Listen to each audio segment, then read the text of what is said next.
All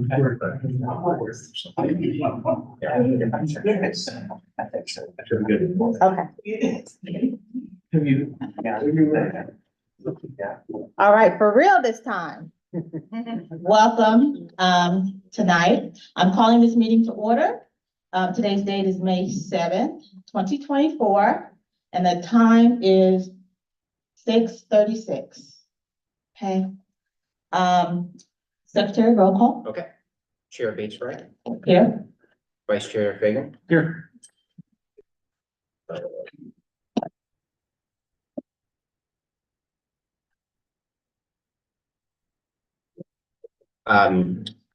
Treasurer Smith and Secretary Ardro is present, and then going around, Commissioner Dallas. Yes. Commissioner Neal. Present. Commissioner Moore. Present. Commissioner Kepler. Here. Commissioner Bates. Here. Commissioner Kipway. Here. Commissioner White. Here. Commissioner Maddox. Here. Commissioner Montana. Here. Commissioner Wenning. Here. Commissioner Striker. Here. And we are all present. That's great. Yeah, we're all present, so there's a quorum. The minutes were sent, I don't remember the date. Commissioner Ardro usually sends them out right after the meeting, so hopefully everybody has read the meeting minutes. Are there any corrections to the minutes? Yeah, if there are no questions, I motion that the minutes be approved. Is there? Thank you. Jenny's back. Okay, yes, absolutely. Thank you. All right, so there's a couple of additions and deletions to the agenda. You have to ask if we're all in favor. Are we all in favor? They like that. That happens often, so I'm so glad I have the commissioners I have. So are we all in favor? I will do it by voice. Everyone said aye. Okay. So, any additions, there are going to be some additions and deletions from the agenda. We will, well, the deletion is going to be later on. Addition is, we will have an attendance. It's just the attendance review. Hmm? I've been calling it an attendance review. Okay, attendance review. Will be, we have the capital improvements on there, suggestions to city council. So Commissioner Smith, you can do that during your report or in the new business, it's up to you. New business. Okay. Thanks. And we'll also talk about the 2024 commission recess, that's already on the agenda. And the other item I had, talk about capital improvements, attendance. A visit to the zone-in gallery for the commissioners as a collective. Try to identify a date in co-chair, vice chair. It's going to be talking about that Fagan, okay? Did you get all that without all my, Yeah, we're good. okay, great. All righty. So we'll start right out with the City of Columbus staff reports. So is Sergeant Brophy here? I don't think. Officer Cody's here. Oh, there you are. I didn't see you. Come on up. If you would like to come up to the podium and? Hopefully I can pick the path on. Okay. All right. Thank you. Any questions for Officer Cody? From the commission, from the audience, anything? No? Okay, City Attorney's Office. Zone Attorney Rob Dorsum.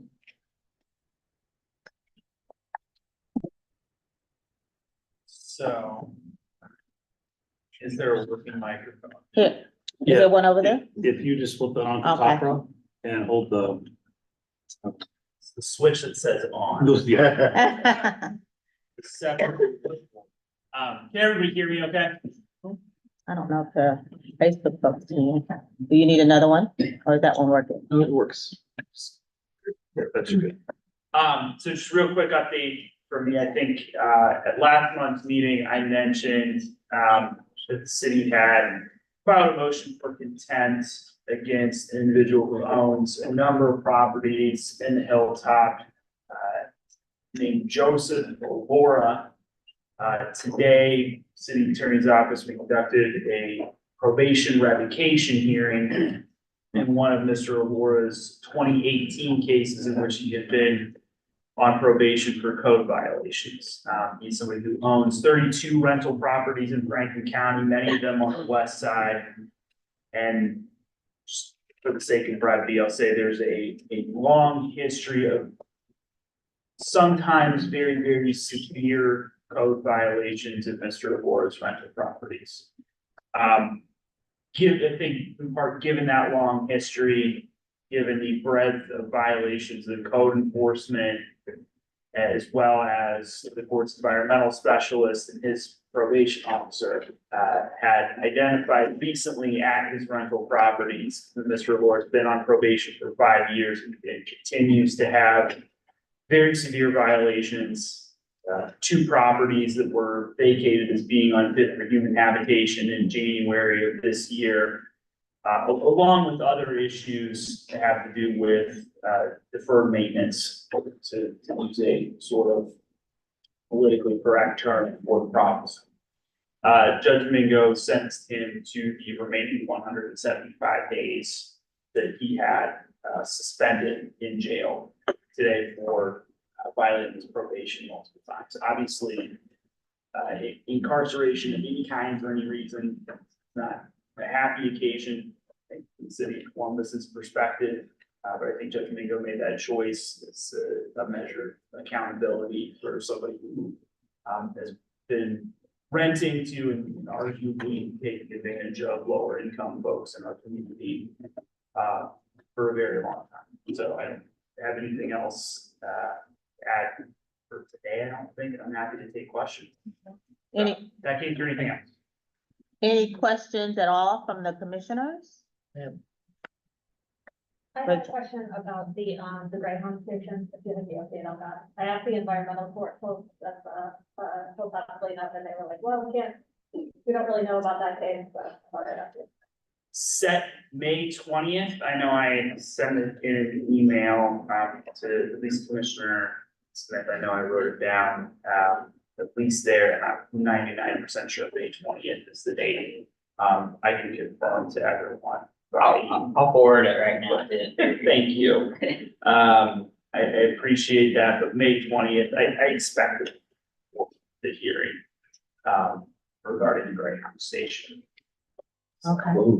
And no, it's open. Yeah, I sat in the parking lot watching it. One more question for the commissioner, and then I'll recognize Ms. Eddie. It was my same question. Oh, it's the same question? Okay. So you're up, Ms. Eddie. So, Mr. Laura, for the properties that he currently owns, what will be the status of those properties while he's in jail? What's gonna happen with that? Yes, there's currently a lawsuit regarding all or approximately all properties that he owns in the city of Columbus that have current code violations. We will move forward as quickly as we can through that civil case to try to do everything in our power to have the court address those violations. Additionally, I would be remiss if I didn't add Judge Bingo did give him some incentive to bring properties into compliance through properly licensed contractors by saying she would, be willing to consider early release if would contractors brought properties into compliance at the earliest possible date. So, fortunately, the onus remains on him, for now. Any other questions from anyone? No? Thank you.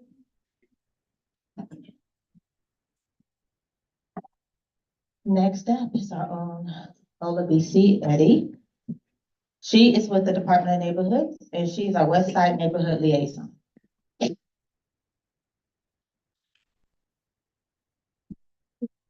evening, everyone. Can you hear me okay? Yes. Sorry, I have a quiet voice. Not too many announcements this month. So the next planning and variance training is going to be on May 18th. You should have received an email from David Huey to register. It will be in person, and there will be a limit on the number of people that can attend because it's the training where, they go over mine's going, Planning and variance. there you go, planning and, just the, area plans and how to read them and how to evaluate, zoning variance applications properly. So, if you haven't had an opportunity to take that training, highly recommend that you do. And for those in the audience, it is open to the public as well. So if you have an opportunity, we will have 2 more trainings on this topic, throughout the year. Highly recommend that, you take it because it's a great way to learn more about, just how, variances are, how they affect your community and also, how they're approved and, just how your neighborhood is shaped by them. So, yes. The first rise up of the year officially is going to be on Thursday, May 16th at 4:30 p.m. at Hiltonia Park. Hopefully all of you can attend and, GHAC, I know you should have a table, I think. I think it's already been confirmed. That's the plan. Wonderful. Yes, we do. Also, can you explain what that is? Sure, absolutely. Yeah, so for those of you who don't know, Rise Up CBUS is our, community engagement and outreach arm. Just to promote the mayor's equity agenda, to try and connect residents with community organizations and city departments that address resources needed in the community. So you have a plethora of different types of community organizations there. Trying to think of some off the top of my head. You'll have some of the county offices that'll be there. You'll have neighborhood organizations. You'll have city departments that are there. A lot of resources will be available and yeah, fun time to be had. 4:30 p.m. at Hiltonia Park. Is there gonna be food? There will be food, free food. Sure, that is Thursday, May 16th at Hiltonia Park. And Parks and Rec will be having their Cap City experience on the west side on July 13th. That'll be at Westmore Park. They're looking for volunteers to assist with that event. So if anybody's interested, please take a look at the West Side Bulletin that comes out, because I will include a link if anybody would like to sign up. And can you repeat the date and time once again? Sure. So the time I will need to confirm. The date is July 13th. And that'll be at Westmore Park. Gotcha. Absolutely. So all of you should have received an email from me about a week or 2 ago concerning our new permanent fiscal process. Once again, I appreciate you guys' patience as we've been going through this process, but we finally come to a conclusion for coming up with a new process moving forward. So all of that information is contained in the document and accompanying training that was last month. The recording is available. If you need me to resend the link or resend the 1-page document, I'm more than happy to do that.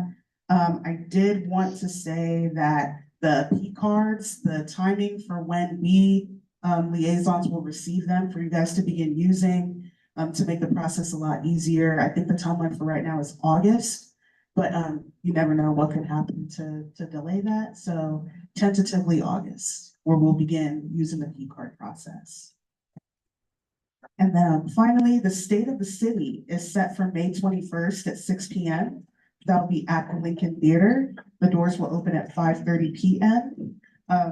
You will be required to register in order to attend. So please take a look at the West Side Bulletin and the link will be included in there to register if you haven't already received it directly from the mayor's office. Sure, that is May 21st. A lot going on in May. Lots. Obviously, will you just say when again you think the new P card process for August. And then for the West Side Bulletin, residents can get that as well, right? Yeah, So absolutely. how do they sign up for that?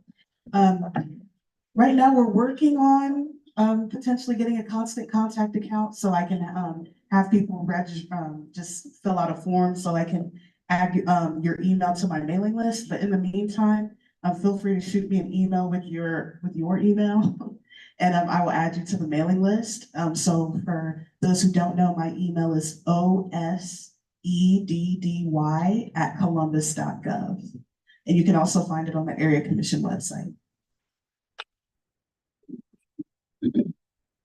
And that is all I have for you this month. Are there any questions for me?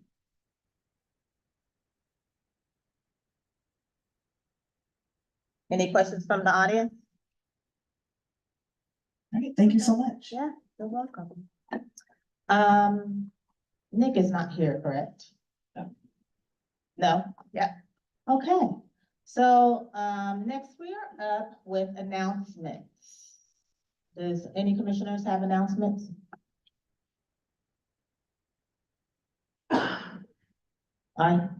Yes. Just want to share, we have some flyers over there for our upcoming summit, which we'll mention again when we go to committee updates, but feel free to take a card. I have more over here if you'd like to take them. Cards for your organization or for any public places so we can invite neighbors, or if you want a handful to pass out to neighbors. I have more there, but there's also a stack up front. Also up front, I put up some of the Hilltop USA newsletters, so that's available digitally as well on hilltopusa.org, but the physical copies are over there, and there's a calendar of events on the back. You'll also find a feature about the summit that we'll be discussing later in the newsletter. I think our library, I can't see everybody. Is the director of the library here? You have it, you have a couple announcements? Well, I know that position will be posted, but that's not me. I paid you, okay? Hey, everybody, Mike Alcock, the community support leader here at the Hilltop Branch. Just two announcements, well, I guess 2.5 announcements. So hopefully, as you all know, summer's coming up and we're gonna be having our summer reading challenge that we host every year. It'll start June the 1st. It's a Saturday, so we'll have a kickoff party at many locations, including Hilltop. And I just wanted to do a plug for our teen volunteer summer opportunity. Again, every branch has teen volunteers, including the Hilltop branch. There are a couple orientations coming up for that. So if you know any teens who are looking for community service hours or just a way to spend some time this summer, it is an unpaid volunteer opportunity. They have to apply on our website and then attend one of these orientations. So one was actually today. There's another one on Tuesday, May the 21st from 4 to 6 p.m. Lots going on today. And another one Saturday, May the 25th from 3:30 to 5:30. Again, so they would apply on our website or just pop in and we can help them with that and then make sure that they can attend one of these invitations. And the volunteer opportunity here at the library would be to help sign folks up for the Summer Reading Challenge program, help distribute prizes, help facilitate programming that we do, and then we have some enrichment fun opportunities for teens as well. Kind of on the adult side, and I know some of you are already aware of this program opportunity that's coming up and helping us to promote, particularly Hilltop Rise. We're going to have 6 free small business classes here starting this month, so May 21st all the way through June 25th. They'll be weekly. You do have to register in advance, but these are for current small businesses or small business owners or entrepreneurs who are looking to kind of level up their idea, get a business plan together, and then learn about some of the community resources and library resources they can take advantage of to do that. So there are flyers at the front desk. It's posted on our website. There are some basic eligibility things with that. All the details are included. See us with questions.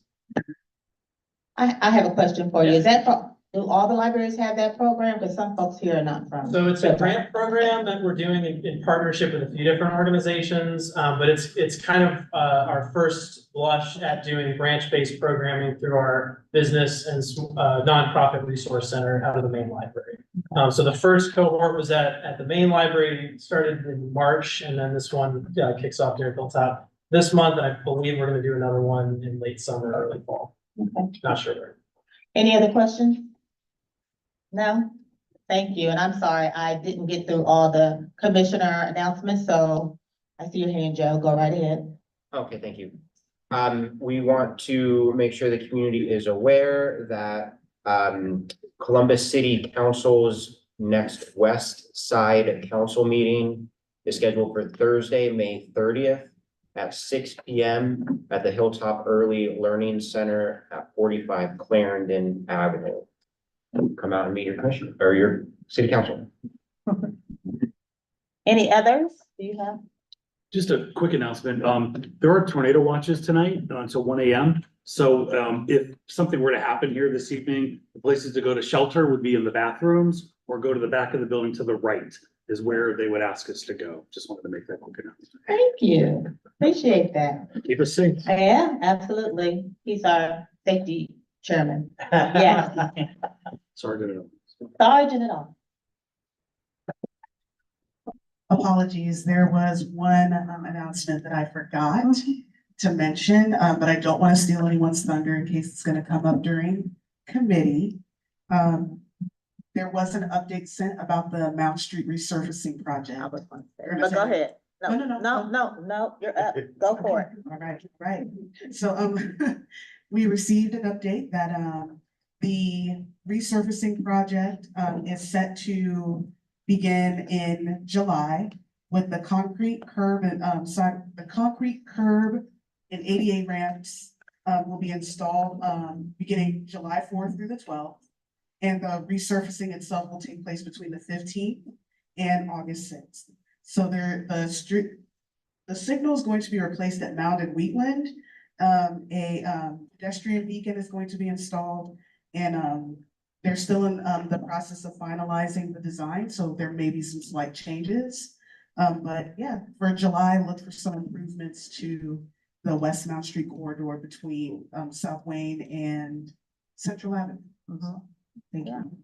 And they're all red barrels there already, because they were doing some things earlier. Yeah, so be aware of that. Any other announcements from anyone? No, we're moving right along. Okay, presentations. First up is what would Marcus do? WWMD. You should have seen those, that acronym around quite a bit. So I'll welcome them all to the podium. It's Mark Payne Jr. He's the Chief Executive Officer, Devin Coleman, Chief Operating Officer, and Victoria Landrum. If I got anything wrong, please let me know, Chief Financial Officer. This is an introduction to WWMD. Thank you all for having us today. We are What Would Marcus Do? And do you want to go to the next slide? On September 11th, we lost my brother to gun violence. He was shot and murdered. And we're all from the Hilltop. Families have grown from the Hilltop.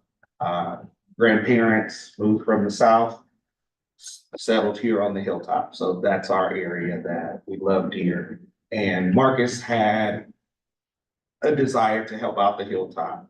And so that he wasn't able to carry that out, but we're carrying on his name. So what would Marcus do is essentially a birthing of an idea that Marcus actually had. Next slide. Our mission is to provide hope and resources to the community with a smile. And a lot of the pictures you see in our social media, you'll see Marcus's smile, his $1 million smile. So we do everything with a smile. Even though times we may be hurt because of the reason why he's gone, we still smile to provide hope and resources to the community. And so essentially what we do, next slide, is at one point in time, you know, we were hearing from family members, other people that we know on the Hilltop, there's not a lot going on the Hilltop. In our research, we found that there is a lot going on and there are resources available. People are just not having that direct access. So we've taken the approach to get those resources and physically put those in the hands of members of the Hilltop, residents of the Hilltop. So that's partially what we do is resource navigation. Next slide. We've done neighborhood cleanups, neighborhood pop-ups, where we will set up shop, we'll set up clothing, we'll set up food, just various items, toiletry items that those members of the Hilltop, those walking by can come by and get those items. We also do holiday drives. We partner with On the Right Path, another 501c3 to do turkey drive every year. This year we gave out 100 turkey, or this past year, sorry, we gave out 100 turkeys with all the fixings in Buckeye Ranch parking lot. And then we also do laundry services, where we'll pull up to SC Washington on West Broad Street. We've made relations with that owner, and we just pop up and say, hey, we want to pay for your laundry, and those individuals are able to get their laundry paid for. So this was our Christmas approach this past year. Everybody's giving out toys, a lot of foods.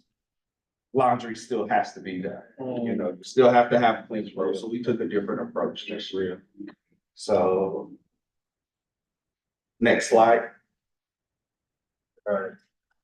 We have the Marcus Marquise Payne Scholarship Fund, which is twofold. We have a collegiate scholarship as well as the summer camp scholarship. Last year was our first time giving out the summer camp scholarship. As you can see, the young man was pretty happy to receive his first award for winning the summer camp scholarship. With that, we also have, next slide, please. We have the Marcus Marquise Payne Scholarship Program, with this year being our first year giving out a collegiate scholarship.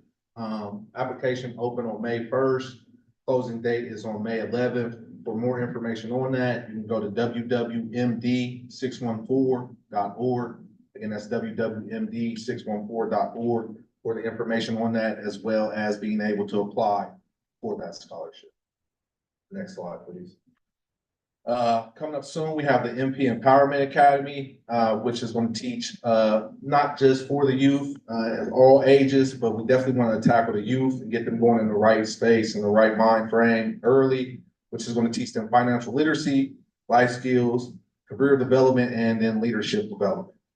That'll be hosted by me, myself. It's coming this summer. For more information on that, again, you can go to www.md614.org. Next slide, please. Something we started this year, something new with my little brother every morning, 7 o'clock in the morning. I used to send him a podcast just to get us going in the right direction in the morning, get you thinking, get the blood pumping. So that was something I did with him every day. Since his passing, it's something that I brought to my family. One day, just sitting with my brother, he's like, one day, pretty much you should try to do it. You're big on that podcast, you're big on motivational talks and things of that nature. So I said, what the heck, gave it a try. And here we have Monday Motivational Podcast every Monday at 9:11 a.m. You can check us out on YouTube, like, subscribe, tell everyone about it. Next slide, please. All right, and then we have some of our accomplishments for 2023. So we started operations in May of 2023. And this is a list of kind of our accomplishments. We did a lot in our first time. Yes, you did. And so we're pretty proud about that. Next slide. With that, we were able to reach from May to December 1,500 families. Next slide. This is a list of events that we have coming up just for May alone. Marcus would have been 30 in May. And so it just so happens that our calendar just keeps getting booked for May, and we take it as a celebration for his birthday. So you can find all of these dates on our website and on social media at WWMD614. Next slide, please. We also have solidified Highland Elementary for our Greater Hilltop Block Party for National Night Out. And we're just about finalizing, even though it's may seem early to some, we're finalizing plans for that event. Last year we did it on Alm. We blocked off between Midland and Clarendon, and we had a pretty good turnout, but we needed a little more space. And then next slide. Information on how to volunteer, partner, donate. however you want to be a part, suggestions, you can do that on our website or social media. You can go 2 slides up. And then this is our contact information. Anyone need it? I can stand up, that would be my leg. Any questions from the commissioners? Anything? I do have a couple. Okay. So, where's the summer camp? So right now, we're finalizing the plans. We have a couple various locations that we're interested in using. It's basically gonna be on the number of people that apply. Okay, So there's I can't remember the name of the lady.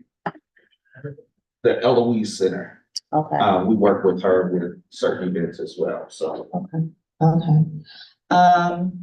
And can you quickly talk about the requirements for the scholarship? Yes, Okay. so Marcus went to West High School.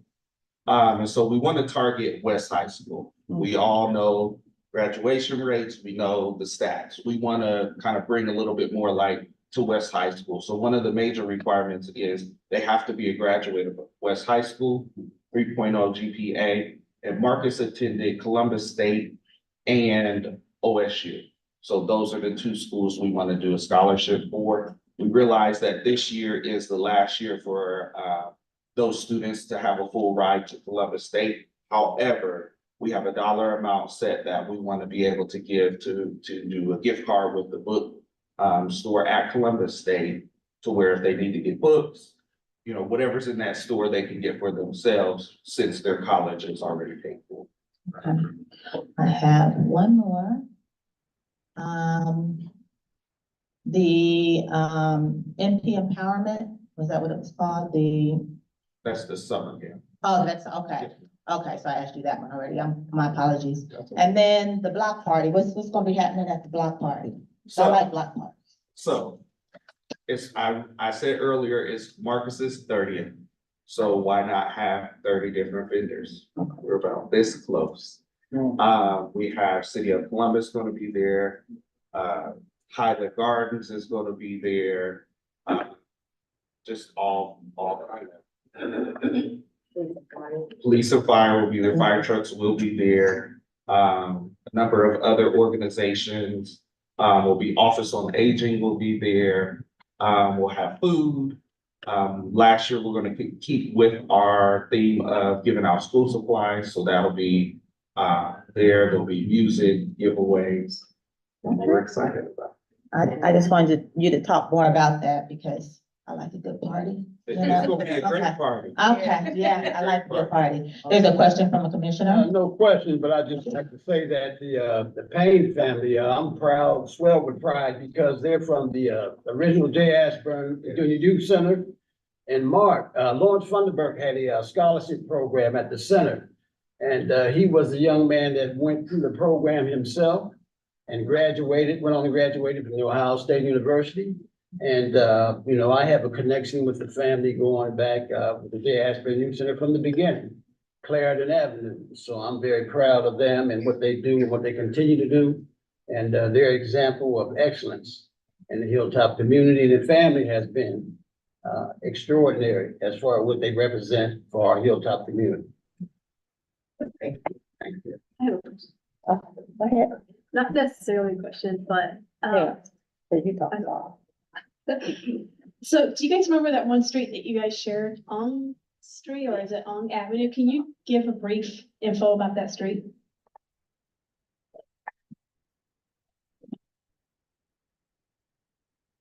Okay, I was told that the street Ong meant Ohio National Guard.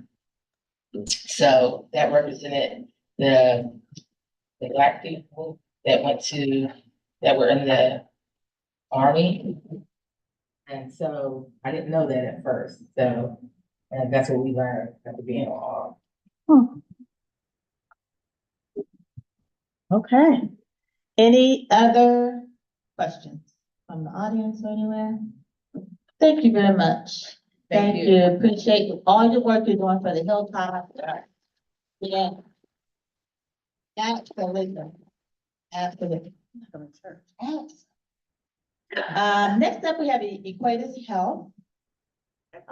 Equitas. I always say Equatus is Equitas. I do know that. Okay. I was told not to bring too many pieces of paper, but I have about 10 packets that have a paper copy of my PowerPoint as well as my card and the letters of support from community members. So I can just kind of. Just lay them there. We can pass them around. All right. Okay. Yeah.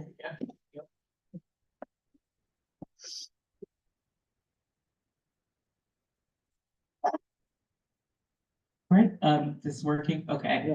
Hi, my name is Carlin Gilroy, and I'm a licensed social worker and a prevention specialist for SafePoint, which is a division of Equitas Health. Can you go ahead to the first slide, please? So for those who don't know, SafePoint is the only legal, comprehensive harm reduction program in Franklin County. And pretty much in central Ohio, where we're located on Broad Street in Franklinton.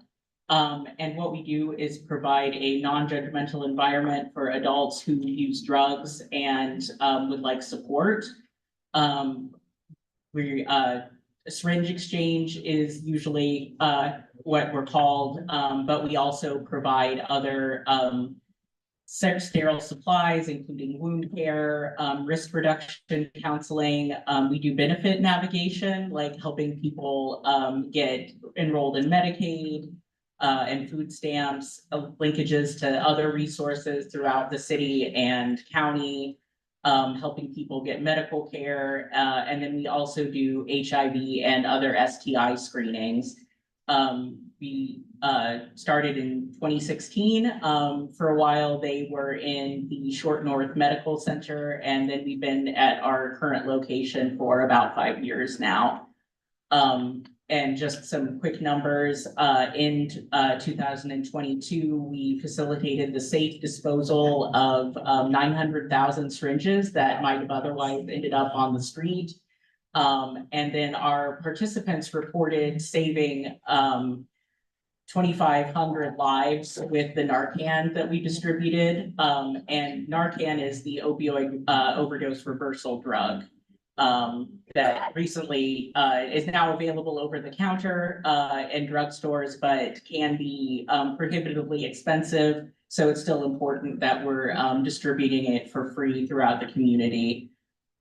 We also do community cleanup days. We, in the Mount Vernon area of Franklinton, we just did for Earth Day a cleanup to see if there were any syringes or just litter that we could pick up. And we also have several outreaches that we do throughout Columbus. Next slide, please. So harm reduction has been shown, which is what we practice, where instead of criminalizing or penalizing drug use, we're trying to help people use more safely, keep them healthy and alive. And then if they were looking to go into treatment, that is something we can help with, but we don't want to ever coerce or force anybody into that. But the CDC has done studies on harm reduction, which have shown that it does not increase crime or drug usage. It actually helps protect people and first responders by safely disposing of needles, having Narcan out there so that the community can help each other if they see someone overdosing, because sometimes it can take a while for emergency responders to get there, as well as lowering the rates of HIV, hepatitis, and other bloodborne illnesses in the area, helping reduce the community costs for treating those illnesses as well. And again, it showed that it does not cause or increase illegal drug use or increase crime. People who do use programs like ours are actually 5 times more likely to go into treatment than people who don't. And they are 3 times as likely to report stopping or reducing illicit drug injection than those who do not use the syringe exchange. Next slide, please. And the reason while we're looking at the Hilltop for our expanded mobile services, are because Columbus Public Health, Lutheran Social Services, and Adam H. Did a study throughout the city where they identified the zip codes that have the highest number of 911 overdose calls, which include a couple of the zip codes that are in the Hilltop area. Next slide, please. So what we're proposing is we recently received a grant from the National Council on Mental Wellness, which enabled us to purchase a van as well as buy additional supplies to distribute on the van. And so one thing I do want to make clear is this would not be like a van just driving all over the place, you know, in the neighborhood, throwing needles out the window or something, which is I think the impression some people get. We would be partnering with a specific organization. Right now, we're looking at possibly Primary One in the neighborhood. We would be going to their parking lot once a month for a like set day and time period. So it would be 2 hours, like a 2-hour block once a month that then people would know they could come and receive our services.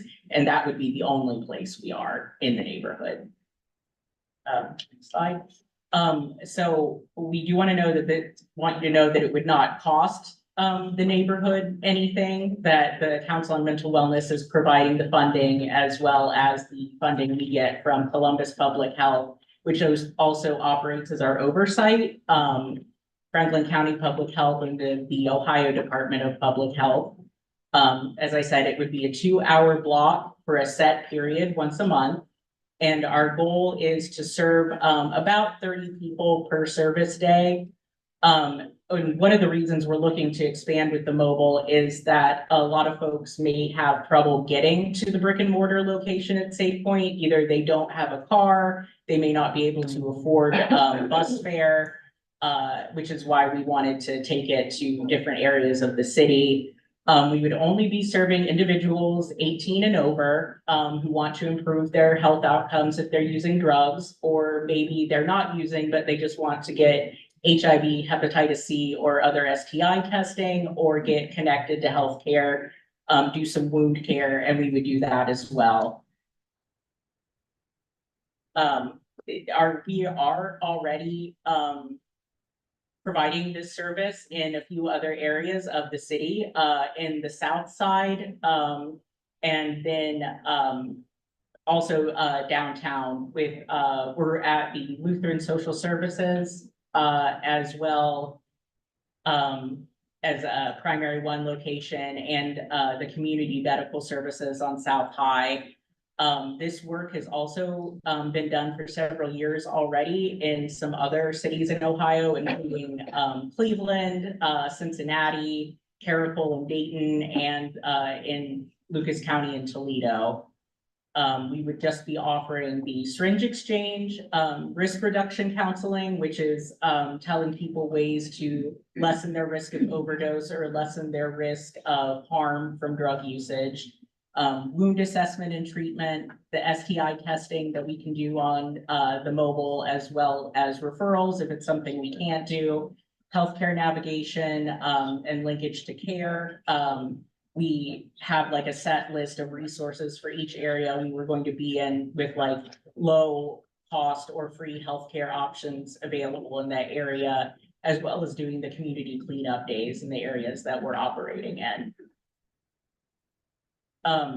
So the reason we are here today is because Columbus City Council has asked us to get support from each area commission that we would like to operate in. So we are asking the commission for a letter to present to City Council that says that you're okay with us operating in this area. This is a little bit outdated. It says beginning in March, when we would actually be beginning in whichever month that we are able to get the letter presented to City Council. So it would probably be June at this point if we were to start right away. And again, like the services and everything would be limited to just that approved place and time once a month. while our contract is being executed with the city of Columbus. And then me and my colleagues who are here with me today are happy to answer any questions that you might have. A little bit of a change of people here. I'm actually here with Elizabeth and Troy rather than Rick and Katie like are on the PowerPoint, but yeah, I'm happy to take any questions at this time. Thank you very much. I'll recognize those that have their hands up in a second. Do you guys want to join him at the podium? Yeah. Yeah, join this individual, yeah. I see you, I got you. And some of the pictures that are used in our slideshow are other community outreaches that we've done, as well as International Overdose Awareness Day, the celebration that we do every year in August of, not celebration, but more like remembrance of the people we've lost to overdose, and then a celebration of life, I would say. Okay, great. So I will say before we open it up for questions is, part of the reason why those dates are outdated is because they have been communicating with me regarding this proposal. And my advice to them before they came to us, the commissioners, was to get, community support from where they're gonna house the truck. And to bring those with them. And they did just that. So it took a couple months. So I appreciate that you all did that, because we represent them. So yeah, we want to hear from them. And then I also want to say, not only is city council advising to come to us, but Ohio law dictates it. Okay, Yes. just so you'll have education, right? So that because I looked it up too, I was like, why are you coming to us? And so they provided me with information, and I looked it up. So Ohio law dictates this. Which is also attributes to the, importance of this, right, for community input. So we're all about community input and agreement. And so with that, I'll start with the questions from the commissioners, and I think Commissioner Neal had his hand up first. I stay in the 43223 area. And one of our concerns, if you mentioned the 18 and over group, but we see younger youth, 15, 16, and 17, becoming, drugged out, using drugs. So it's a major concern in that area right now, because, we're affected with it every day, going out and coming in, with the prostitution and with the drug use. I'm on Columbian Avenue and going out and coming in, I'm solicited even before I get to my house and the neighbors around me. And we see the younger and younger people involved with it. So what programs would you have for those that are not 18 yet? Unfortunately, we are not allowed to serve people who are under the age of 18, just the way the law works in Ohio.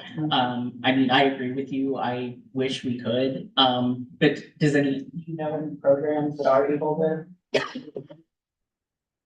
So what I will say is that we, as an agency, can provide referrals to folks. We do have health navigators on staff that can provide other resources in Columbus or Franklin County, but we ourselves cannot distribute supplies to anyone under 18.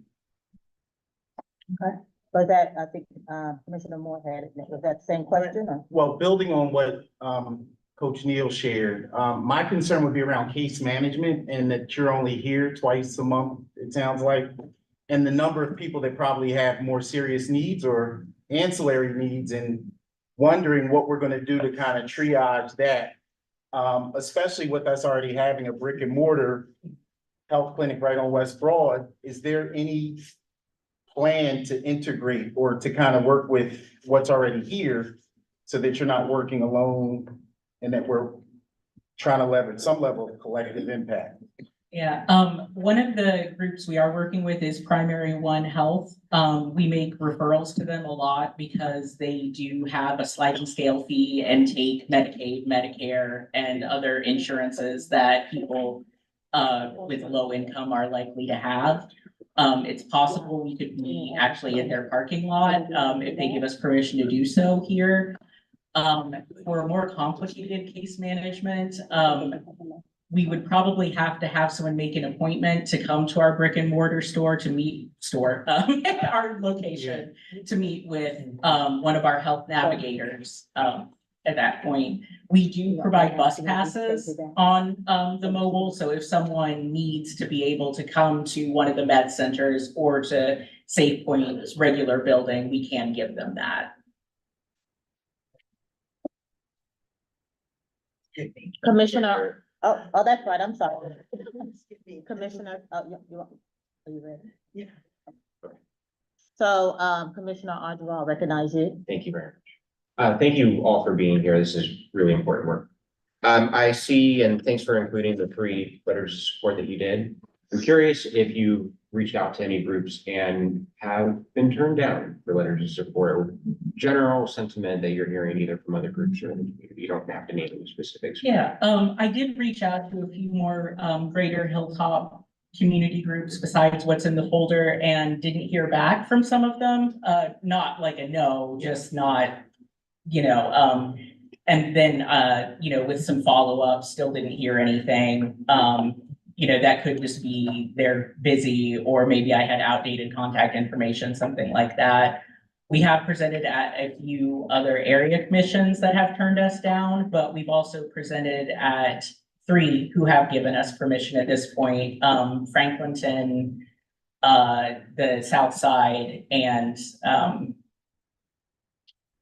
the Downtown Improvement District. They don't actually have an area commission. That was our sort of substitute for that. Do you, when you're operating in communities, do you get pushback at all? We have occasionally had a couple of people show up like at the brick and mortar location. Generally it's like, pastors or people like that who, don't like what we're doing. But we've never had, like an enormous number of pushback as far as I know. Yeah, I'm just kind of gauging from your perspective then what sentiment is. Yeah, Harm reduction is a proven technique. right, and I think it is becoming more mainstream at this point. More people have heard of it and are aware of it. So I'd like to think that's kind of changing as far as people who immediately are like, oh, we're giving people needles, but it's to keep people alive and to keep people healthy.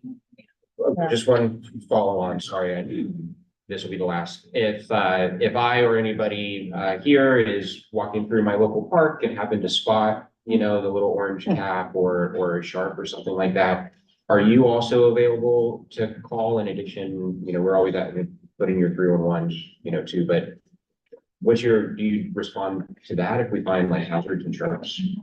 So we're working on that right now to have a dedicated line, where not only people could call to see where a mobile unit would be next, but to call and let us know if there is an issue in the community, that needs addressed, like a cleanup.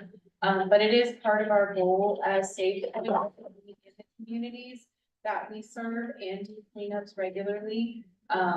Just to make sure that we're covering all bases of harm reduction, and that is one of them. Okay. Yeah, thank you. I always get nervous with like dogs or something, go under a bush and. Yeah. I recognize Commissioner Montana. Thank you.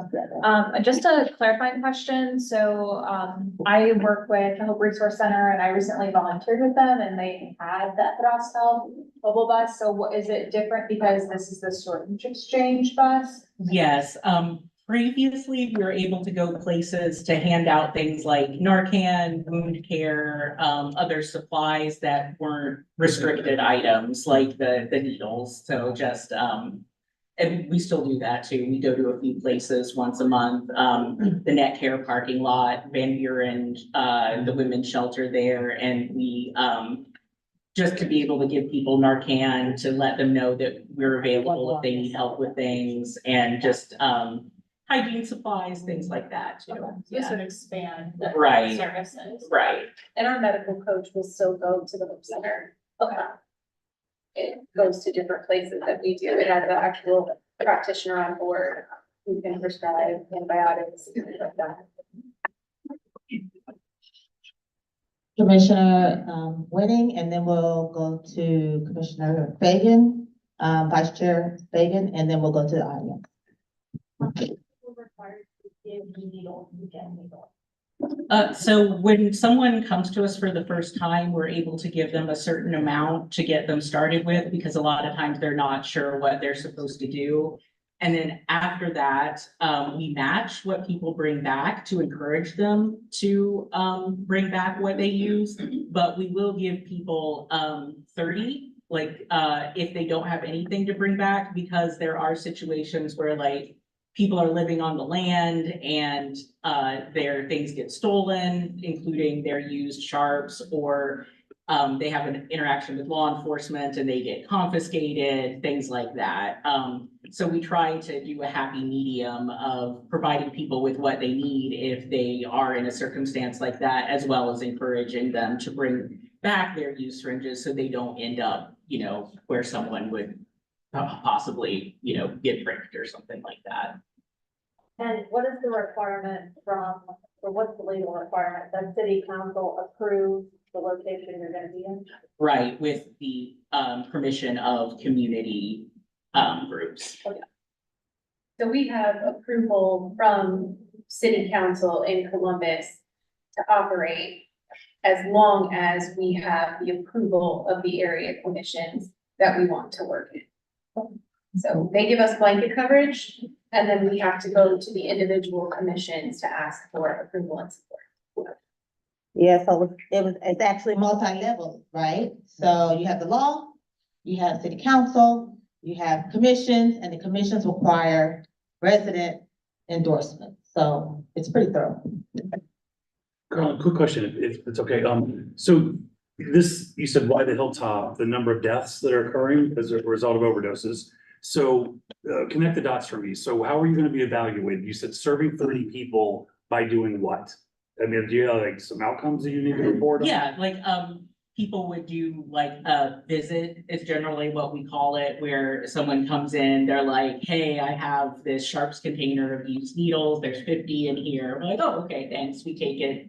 It's disposed of safely. We give them the supplies they request, usually, additional needles, wound care, first aid. Sometimes we have things like brain ponchos, just depending on, what we're able to purchase or what gets donated. It is an anonymous program because people, doing illicit drugs don't want to give their full names. Unless, we have to do a health navigation or something for them, and then they give us permission to have their name and everything. But we do record using each visit using like an identifier that we give each participant, because there is a limited amount of things we're able to give each participant per month. So we do keep track of that. Can you do a mid-year review with us? Is that possible? To let you know how many people we've. Yeah, just kind of some general outcome reporting, just. Yeah, just like come back in 6 months and kind of let you know how that's been going. We could definitely. And our goal right now, as Carlin said, is once a month for a few hours a week, and that is due to capacity at the moment. It's our goal to increase the times that we're at places, the frequency, but right now, since this is our starting off year and our building year, this is what we know we can commit to the community and be able to be there and be present at those dates and specific times. Okay, so I do have an ask too, I'll recognize you in a minute, that since you are already strategizing to expand, right, based upon what happens this year, is that you come back to the commission and say, we're getting ready to expand, this is what we're gonna do, right? So that we're aware and, not that it's under law or council, city council or anything, but just to let us know, so we can let our residents know. Yeah. Yeah, that would be wonderful. So that's 2 asks. We got 2 things on there, right? Yeah, and you have my contact information. So, I'm happy to answer any questions, set up the future meeting, things like that. Okay, another question from Commissioner White. My question is just in regards to, is the community support retractable in any way? Say in 6 months, we just notice a huge uptick in just needles all over the place, because you guys are allowed to pass out X amount to You're wanting to help 30 people, and I support what you guys are trying to do, but if the community is seeing an adverse effect of the program when it comes to, there are more needles around where you guys are serving, populating the area, and they're not coming back to you. And there's a cry of support from the community that they no longer want to see you there. Is the support retractable? Yes, we require your blessing to be where we are. So we would not want to be anywhere that you do not want us to be.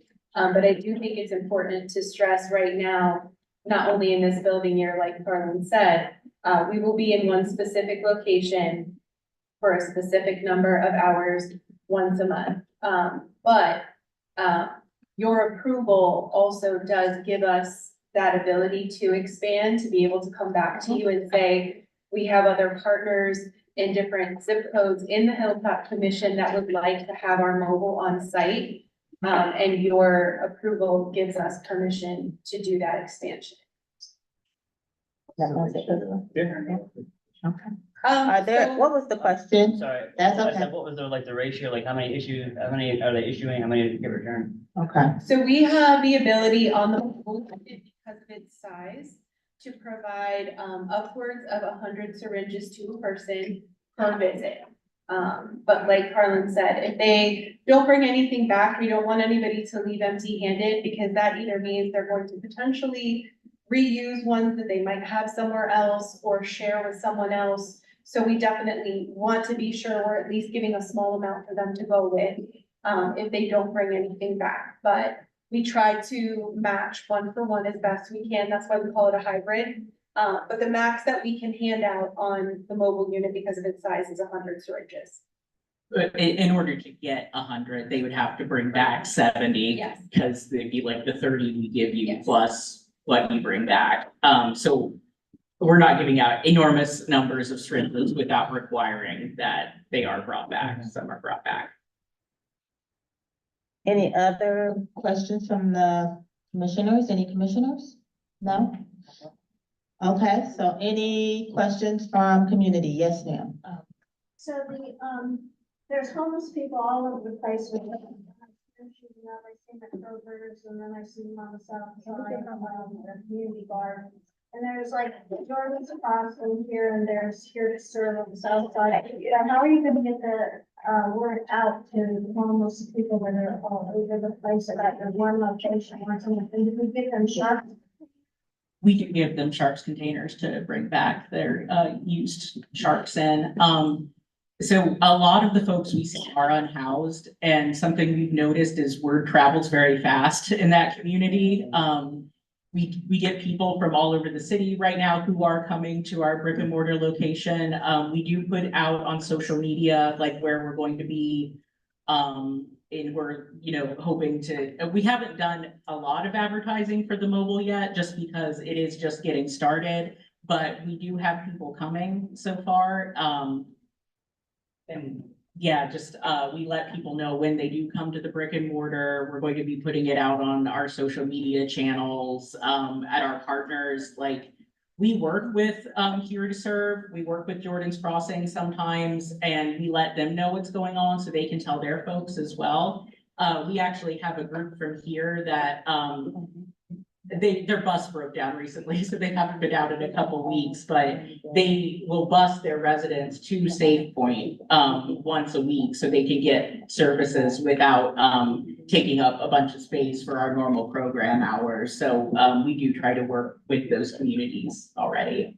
And to compound on what Carlin is saying about word gets around it, about Safe Point, we've been in operation for a really long time, building trust with our folks in the community. And on a recent mobile visit, when we were at Community Medical Services, someone saw our logo on the side of the bus, because we have the Safe Point logo on the side of the bus, and came up to us, and he hadn't seen us since 2018. But he remembered our logo and he remembered us, and we were able to help get him not only navigated back to Safe Point, but to help start some health navigation services for him, because he is living on the land right now. We have lots of stories like that daily, not only at our brick and mortar, but with mobile. it's just really important for us to take care of the people in the community that need it.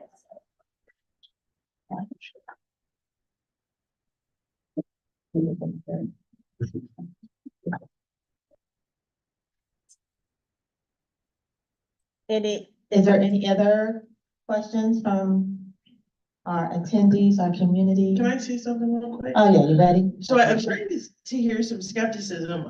One of the reasons why this is becoming more mainstream is because there are successful programs in European countries where these sorts of programs were implemented very successfully and have cut back on HIV rates. Hearing HIV rates and other hepatitis infections, this would be hugely beneficial here, especially considering with the location of where we are and the activities along Sullivan Avenue. I used to be on the board at Project Open Hand before they merged with Life Care Alliance back in the day. And a lot of folks have a tendency to think of HIV or different bloodborne illnesses to be simply associated with the LGBTQ plus community. I'm here to tell you that as early as the early 2000s, we were waiting on entire families at the pantry who were affected by HIV and living with HIV at the time. So this could have a very positive impact, not just on the people actively using drugs, but on the families in the Hilltop whose family members are using the services of the sex workers along Sullivan Avenue. This could help prevent future outbreaks of bloodborne diseases within our community. So we also do pass out condoms and other safer sex supplies. Just thank you for saying that. A really quick story is at one of our programs last week. Our people have to go through a brief interview every 6 months just so we can determine their needs and if we're meeting them. And I talked to a participant who had just very recently found out that he was HIV positive. He and his girlfriend were. And I could tell he was just shell shocked, like he had just found out, and we were able to get him to come back when our mobile medical coach was at Safe Point and get him linked to services at one of the Equitas Health Med Centers so that he could go ahead and he and his girlfriend could get on the medication. And, you know, a lot of people still have this idea that HIV is a death sentence, which it is not anymore. We have very good medications to treat it as long as you get on them right away as soon as possible and take them. So we were able to communicate that to him as well. And I think also give him some peace of mind as well as getting him into medical care. If I can make a comment real quick too, 30 might not seem like a large number, but the cost of HIV medication for a lifetime is about $600,000. So any one case that we are preventing of a new HIV infection, we're saving taxpayer dollars, Medicaid, Medicare, $600,000 over that person's life. So it's just that compounding number, and you know, those 30 people, they won't always be the same people that are coming. Sometimes people, they grab enough for 2 months and they only come every 2 months to our locations, you know, so it is and the 6-month update, I think, is a really good idea to kind of show, you know, the data trends. You know, at first it's slow. We see a few people recognize us, they come over. Actually, a lot of times they think we're a food truck. They come over and say, what you got? And, you know, we tell them what we're doing and they're, you know, really excited about it. So from my experience. Yeah. Thank you. Are there any other questions? Josh, were there any questions online? No? Okay, because this is live stream, by the way, just another reminder. And do us a favor and restate your ask of us. We are asking for a letter of support from the commission to present to city council in order to be able to operate the mobile syringe exchange in the Hilltop Area Commission for once a month in a 2-hour block at a set location. Thank you, Carlin. I'd like to, I'd like to give a very, very long motion here. So just bear with me. That, thank you for that ask, so that, putting forth a motion that the commission would give Victoria as our chair or her designee authority to write a letter of support outlining exactly what you were asking for. But in that letter specifically, we would ask for a 6-month progress report, and then you would come back to report on any strategic plans of expansion. Malik will second that. Malik, definitely. Any discussion? Yes, are there any discussions? Any other discussion? Just a brief comment. I respect that you want a 6-month update. I don't even think a 6-month update is necessary from my point of view, but that's just my 2 cents. I think it's important enough to let you go and, you know. So Rachel, procedurally, are you saying that you're asking the commission to think about just taking that out of the motion? No, I mean, I respect that you think that's important. I would, That's. Is that required, or can we just ask? It's not required. She would willingly come back if this one gives an update. That's not, I mean, 6 months, right? If you're a data person, right, you wanna just see the, I'm a data person, so I would like to see the data, right? For a number of reasons, not to say no, but to say yes, yes, yes, yes, yes, okay? So that's the reason why I requested that they come back every 6 months. Yes, Commissioner Bates. Well, I'm wondering, would it make more sense for them to come back to the full commission to present or go through our Health and Human Service and Education Committee? Where we can really get into some nitty gritty, and I'm sure Commissioner. Yeah, I was gonna ask the same Don't thing. want the data as well. Yeah, so it's not necessarily to the full commission, it could be to the committee, right? It just depends on when you're ready to do it. And then we can go from there. So it wasn't necessarily, the ask was not to the full commission, okay? To keep that to my co-chairs of all the committees, it was to either or. part of that will be you and me. Any other discussions? Anything else? So we had the motion on the floor. It was seconded by Commissioner Moore. Yes, all in favor? And, We're gonna do roll call or should we voice vote? Yeah, we're gonna do a roll call. okay. Thank you. See, they just yell stuff at me all the time. Right? Okay, I see that. Yeah, let me just, yeah. Just gonna make sure.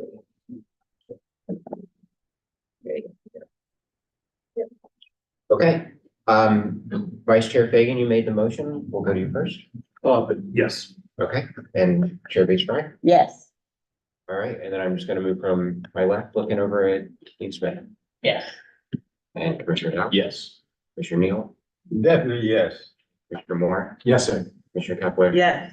Commissioner Bates, Enthusiastically, yes. Commissioner White, Yes. Commissioner Maddox. Yes. Commissioner Ardra is a yes. Commissioner Montana, Yes. Commissioner Wenning, Also an enthusiastic, yeah. Yes. Commissioner Strain. Okay, thank you very much. Thank you so much. Motion passed unanimously. Thank you. The motion passed. I know. Thank you so much. Appreciate it. Okay, we have one more presentation. I should do it like this because there's some great things coming up from We Amplify Voices. And just to be transparent, I'm on their board. So I'm excited as well about this presentation as I was of the others. Thank you for having me. Were we able to get our video to play? Should be able to, if you want to start with that. Yes, so I'm Gigi. I'm the marketing and events coordinator at We Amplify Voices, and our mission is to heal communities through creative expression. But I will let the video play first to explain what we do.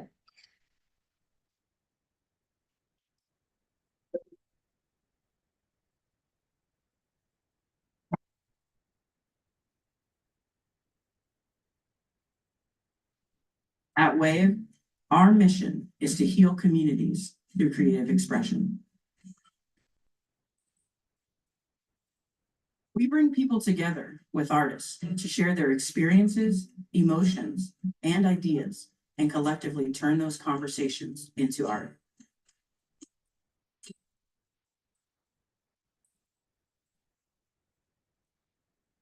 Then we amplify their stories to the broader community by sharing their songs, videos, and artwork on local radio, streaming platforms, and in public spaces to change hearts, minds, and start meaningful conversations. We work with youth and adults across Central Ohio, including middle school students from underserved communities, adults with disabilities, incarcerated women, and survivors of human trafficking. Our workshops provide a safe space and the tools needed for people to heal, grow, and find power in their own stories, one voice at a time. It's a way that we as individuals can voice how we feel. My voice is my power, and that power is my voice. And what I take from that is I'm learning who I am. Okay, thank you for playing that. I think the video does a better job of explaining it than I do. But we also just wanted to come here to invite you guys to a couple of things that we have coming up. So first, this Saturday is the Hilltop Spring Jamboree. So it's going to be a free event in partnership with Music Columbus and Hilltop Arts Collective. So this is our flyer up here, and I'll leave some at the front. But it is a family-friendly event, and we're going to have a instrument petting zoo and art activities and different community organizations there to share their resources. It will be at Hiltonia Park from 1 to 7 p.m. this Saturday, and we'll have a really good live music lineup. So feel free to share this, and we hope to see you there. And then also we have a summer camp at our building this summer, and it will be for 4th through 8th graders. It will be a free summer camp that will have our social emotional learning curriculum. So that'll be songwriting, dancing, art projects through Automobile, and some field trips. And so we have a flyer for that too. But if you know anyone who wants to sign up, you can just email programs@weamplifyvoices.org or myself, Gigi, at weamplifyvoices.org, and we can get you signed up. I think we're about at half capacity right now, and it's just our summer camp is at our building at 1327 Sullivan Ave. And those are the two things I wanted to highlight that we have coming up, but I'll also leave some contact cards at the front for our other workshops and events that we have as well. Are you needing volunteers for the Jamboree? Yes, thank you for asking. If anyone is interested in volunteering, we'll have a morning volunteer group from 12 to 4, and then an end of the day, 4 to 8. So if you're interested, you can also just email me, gigi@weamplifyvoices.org. Go ahead. Can you offer workshops in other places in the community, or like if we host you all to do a workshop? Yes, we are open to that. We have them at our building, but we'll also go to you. So, Okay, cool. Yeah. Go ahead. What are the dates for the summer camp? The summer camp is June 10th through August 9th, and it's Monday through Friday. And transportation, we would provide home, but you'd drop off and then we'd be able to arrange transportation back. Are there any other questions or comments? Yes, there's 2 from the audience. I'll start at the front. What's the social emotional? So we infuse social emotional learning into all the programming that we do. So whether it's like through the songwriting workshops that we're doing or a visual arts project, we'll try to include a social emotional learning lens through that. So we want to create a safe space for people to talk about their experiences, their feelings, their emotions, and then work on those categories that social emotional learning follows as well. Okay, there was another question in the back. Madam Chairman, I apologize. Franklin Township. And you have to refer, I want to see if I can address this, and there's just for 2 seconds. Any other questions? I hope you guys have seen the theme here today. Yeah, with our presentation. Thank you so much. Thank you. All right.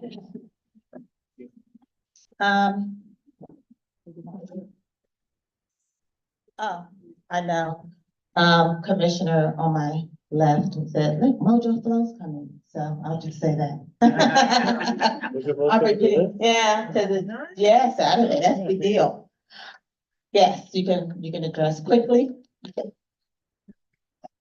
Again, my name's John Bushman. I'm trustee for Franklin Township, and I wanted to address Assembly. I just found out that your meeting was tonight, and I dropped everything, ran over, so I apologize about my trust. I am concerned about a property that borders Franklin Township across from the infamous bus station. 850 North Wilson Road is a BP. They are planning on expanding, from what I understand, but we cannot find any permits where they've done it and they're ready to do it. And I wanted to see if any of the commissioners have heard anything about this expansion. Okay, we'll ask that in committee. We'll have our zoning committee take a look into that. That's quick. Yeah. And so, right in this meeting, we're the full commission meeting. So if that's okay with you. I can leave my information with please. you. Yes. And that would be great, because we're greatly concerned about them wanting to turn this into a depot fueling for semis. And the property directly behind it is a thriving community, and they're all on wells and things of Right. that nature. So Right. thank everybody for allowing me 2 seconds of your time. Absolutely. Thank you for coming to our commission meeting, and we'll get with you. Co-chairs of the zoning committee got this. Okay, all right. So now we are up to reports of officers. We only have 20 minutes. I'm just kidding. Yeah, I want to stay on task. So we have, chairperson, that's me. I have nothing. Vice chair? Nothing. Secretary? Not at the moment. Not at the moment. Treasurer? Just a small report up there. We have our finance committee meeting coming up, so I'll give more details on our new process and everything then. But basically, unencumbered funds, it's just under $4,300 to spend. And we'll talk more about budgeting at that finance meeting. That's all I have. Okay, thank you. And next we have zoning. Commissioner, there's co-chairs. You want me to take? Yeah, that's what you can, yeah, you can. Sorry, my voice is quiet. So both of our applications that we originally had on the agenda tonight were withdrawn for one reason or another, but I did want to cover the police substation and why that application was taken off our agenda for tonight. They are going to send to me, and I'll circulate to everyone, another updated plan probably within the next couple days. Basically today, they found out that the state of Ohio, which owns most of the land surrounding them, the city purchased the property from the state of Ohio. The state won't allow them to have the entrance to the substation off of Townsend, that street that runs in. So they're gonna have to change it and have the entrance on Sullivan. So the architect's working on that. They're gonna send us a new plan. She didn't want to come in here and then present something that's not gonna be the plan. So for this next zoning meeting, which will be May 21st at 6 p.m. here at the library, we may hear from the police substation again. We might have them on a Zoom call or something like that. We will hear also 740 North Wilson Road. This is the previous Sheets site, which Sheets then backed out. They have a new application for rezoning to limited manufacturing for Skyworks, which is a company that currently has a location. I'm trying to think of the road. It might be on Fisher, but they are out of space there, and they probably hope to move to this site. So we'll discuss that with them. And then we also have an application for 737 to 739 South Terrace, which is Terrace at Whitehead Road. And that is currently a multi-unit building, but I think there's 4 or 5 units in it, and they want to expand to 8 units. And it's gonna take up basically the whole lot. So we'll discuss that with them. I don't think I have anything else. Nick, do you have anything you want to add? No? Okay.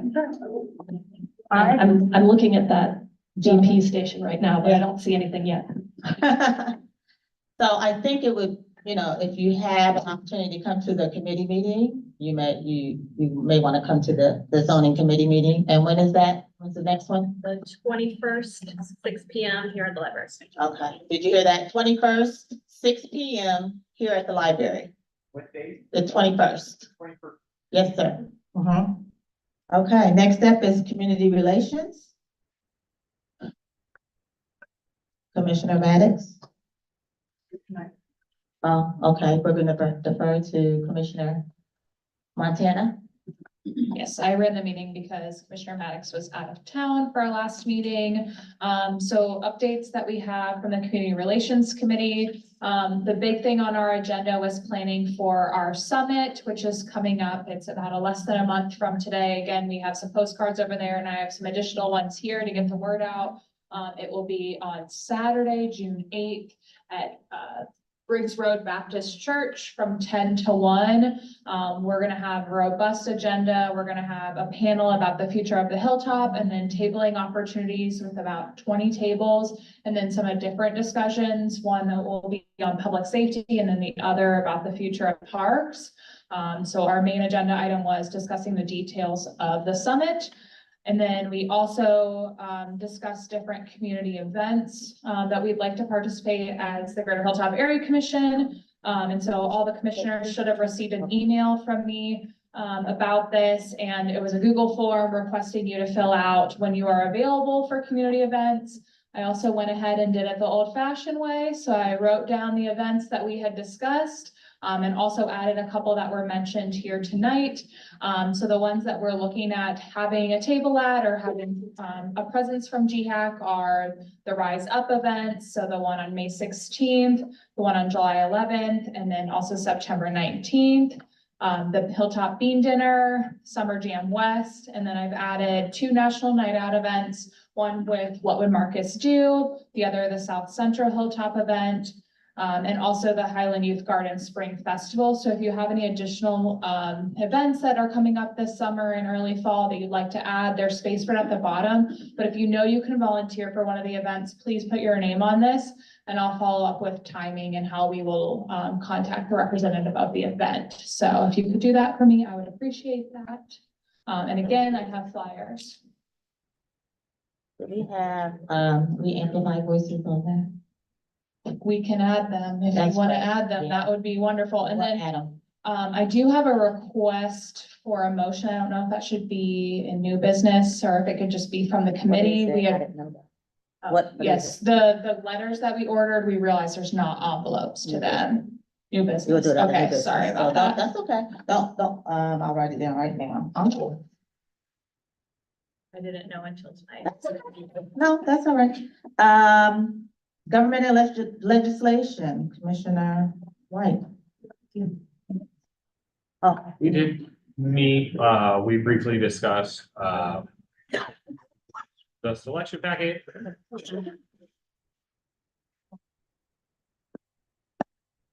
Yes, we did meet, we did briefly discuss the selection packet updates, it's just formatting changes and then updating the dates. The schedule is out, so the petition packets will be made available to the public on June 30th. Petition due dates are due back August 29th. Candidate bios are also due on the August 29th. The petition validation dates for those petitions to be validated will be September 5th. The nominees will also be formally nominated or announced also on the 5th after petition validation. So far, we have the election date set for the 5th of October. Again, if anybody has any questions or concerns about those dates listed, feel free to let me know or attend the Government Legislation Committee meeting. We are going to meet again this month before community relation, just again to solidify the petition selection packet so that can be available at the end of June. Does anybody have any questions or comments for government legislation? Okay, so I'm gonna go back to, Commissioner Montana. What is the next date for Community Relations Committee? That same day, but at 7 p.m. Yeah, let's say it all. Okay, It's June 25th. thank you. No. Oh, May 28th. Sorry, I'm already a month ahead. Okay, did we get that? I'm sure our secretary did. Okay, Human Services and Education. Chairman too. Hi, everyone, Joe Argero. We met on April 17th of April. April 17th of April. And thanks to all of the commissioners and community members. And I also want to thank school board member Brandon Simmons for attending. That was really nice to meet Brandon. And so if you're listening tonight, Brandon, I want to thank you again for attending. Major topics that we're continuing to be focused on include Columbus City Schools Facilities Master Plan, including getting information back from community members who participate in the task force, and then additional discussions around just school traffic safety inventory. I guess also one to do that we're starting to consider for the autumn is to do a series of commissioned school bus walking tours, starting with the elementary schools. These will be me and any other commissioners and community members that want to be involved, where we will walk safe routes to and from school as the school day, well, probably as the school day starts. We'll figure out other details, but this was something that was brought to our attention from Nick Blount and from the neighborhoods. And it's a really lovely idea. So it'll get us out in the community, it'll get us in front of young people, and it'll help us to also see what the neighborhoods look like around schools, which is always beneficial. The May meeting was scheduled for Wednesday, May 15th, but I have a personal conflict. So we had discussed moving it to Thursday, May 23. I don't know if I can just say that and we can just do that. Okay. A few of us had emailed. So right now we will move the May meeting to Thursday, May 23rd. That will, I'll confirm the location, but it's typically at 6 p.m. at the library. But there will be more information about the location and time sent out to the contact list soon. Okay. So Any questions for Commissioner? No. Next up, the permit review. Commissioner Stryker. We were not able to meet.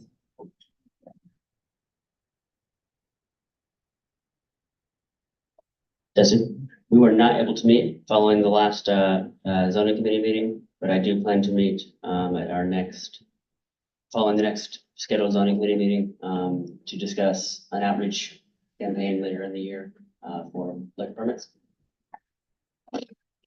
And what is the date and time of that? We like to just state it. 5/21. 5/21. Thank you. Planning and Economic Development, Commissioner Cole, chairpersons, Dallas and Smith. Yeah, so we met with, oh, thank you. So we met with, try this one more time. All right. So we met with Swid from Vision Zero, who's Vision Zero coordinator for City of Columbus. Just, discussing all things Vision Zero and how that program fits into the Hilltop. And then we've concluded one of our major agenda items, which has been discussion of our 5 requests to City Council for the capital improvement budget cycle. Which we'll discuss as a new business item here soon. So I'll save all that for that. Next meeting? Oh, next meeting is May 16th, 6 p.m. at the Hilltop Library. Thank you. Any questions from anyone? No? Public Safety, co-chairpersons, Malik. Yeah, I mean, I thought you were pointing at Malik. What do you think? Take your microphone. Oh, she wanted the microphone, okay. Yes, so the co-chairpersons, I don't know who's presenting, I'll hand this over to Atlantic Commissioner Dipple. Thanks. So May 18th, we are partnering with, What Would Marcus Do? Where we are giving out gun lock boxes with the support of the Columbus Public Health, I think. Corey Wall is gonna be helping us with this. And then that's gonna be here at the Public Library, room 1, from 10 to 12:30. And then the other thing is, we're meeting May 23rd here, I guess, or Thursday, 6:30 to 8:30. Did you have anything? Yes, only because we have, Program Manager Siobhan Jones in the back from the Office of Violence Prevention. They did their year-end tally, sharing their approach to reducing community violence. And in all different metrics, we're seeing a reduction. And what this is an approach from the city, in partnership with federal authorities, with the police department, and they're proactively going to the doors of the, I want to say what's the percentage? Do you know it off the top of your head, Siobhan? I think they say it's about 500 people who commit 50% of the gun violence in Columbus. And so the Columbus Police Department Gang Task Force will typically lead the way, but what they're doing is getting these folks what they call the big, small stuff. So Fridays from 3 to 5, and they want volunteers from the community. And so the main reason I'm bringing it up is if anybody's available, it's usually from about 12 o'clock to 5 o'clock on Fridays, and it'll sometimes be a 3-hour window. You go to the home of people who are on the radar of the Gang Task Force, and what you do is you offer them an opportunity to change their lifestyle. And so these people are hand-selected from parole officers and police officers, and the thinking here is by getting them the big, small stuff. So last week we went to the house of a family that's experiencing homelessness. And so what they needed was a place to stay for a week or so. The young man had just gotten his ankle bracelet cut off. And so what they're looking for is a community to wrap around these young folks so that they can be encouraged to take the right path. So the two things I want to lift up are the Office of Violence Prevention, run by Director GHAC. If you don't know her, Dr. Rena GHAC works for the City of Columbus. That's her department. She gave the data. And then on the other side is it's called the CVR program, Community Violence Reduction, which is run by Lori. What's Lori's last name? I don't know Lori's last name, Molly Robbins. Molly Robbins is the director of that program. So these two programs are proactive approaches to reducing community violence using science and data to drive the process. The third program that fell into my lap kind of was in a meeting with Columbus Public Health. They're looking to expand the Guns Down program. Think Make Live and Terry Nunny Green has done the pilot program, and now they're looking to expand it into 2 additional neighborhoods. He asked if the Hilltop would be receptive to having this program brought to the community here. And then finally, the last program I want to mention is through a judge. And this judge, she's Jessica DeVarga, has a program called Unleashing Potential. So if we can get the first one, if we could get Guns Down to work here, right behind it would come a second program in our area. So as I heard today, people talking about proactively using a data approach to ending the public health crises around needles and drugs, there's that same kind of a thinking ahead and going where the puck is, not where the puck, where the puck will be, not where it is. And so I want to ask our commission and the community if we could step up and kind of put some weight behind these 2 programs, the Office of Violence Prevention and then CVR, Community Violence Reduction Programs. I don't know how we show up for them, but I wanted to put the ask there. And if I have permission, if I could give 2 minutes to Siobhan Jones to just share a piece about her program and what she's doing, because she's dedicated solely to the Hilltop to prevent violence in the Hilltop. That's her full-time job. And so I just wanted to give her. So I was going to invite her up anyway, just because you know. Thank you. because she's here. But, I will say that we are tight on time, so if you, just a couple minutes would be great. Yes, ma'am, please come on up.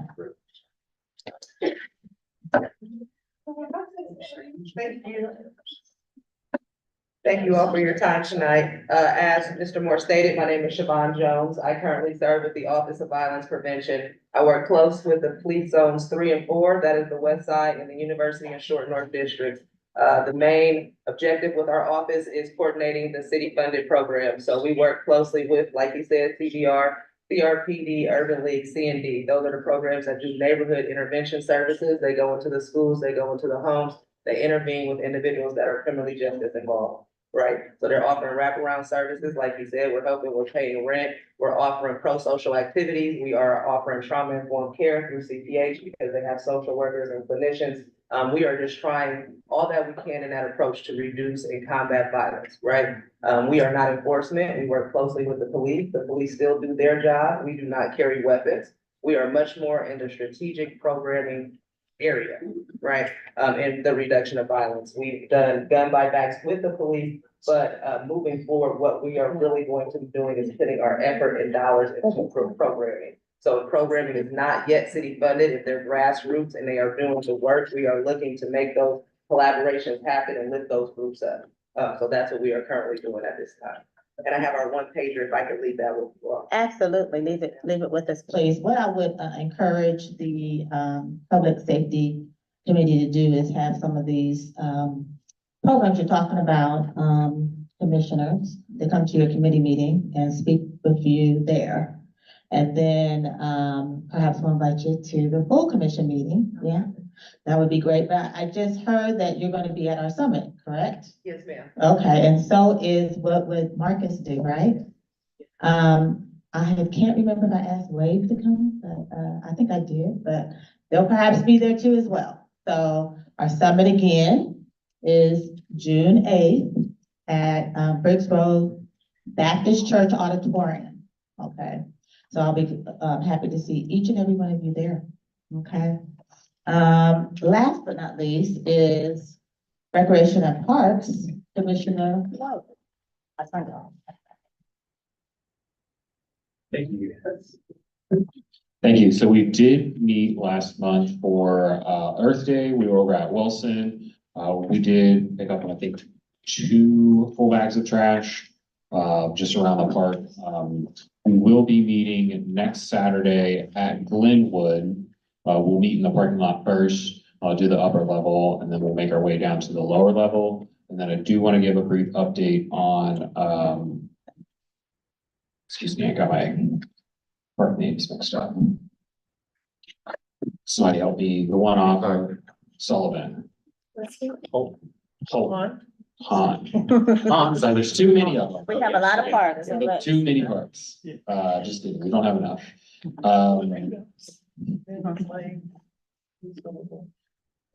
Hans. So Hans, the design is nearly finalized. They will be presenting to the community in July, more information to come. But when it comes to the 3 parks that the department was working on, Hans is actually closer to the finish line than the other 2, and will most likely be the ones to help utilize the HARPA money that the city is trying to use up to redesign, redevelop Hans Park. There was some community engagement that came out. Officer Cody was there talking about forming friends of groups, block watch. There's a lot of positive change coming to Hans, and I just want to thank everybody who's been working on that. And anybody who's interested to learn more, feel free to reach out to me. Like I said, we're going to be putting out more information about a community event and meeting to kind of show off the renderings, and that'll be in July. Okay, great. I do believe Commissioner Bates has something he wants to share.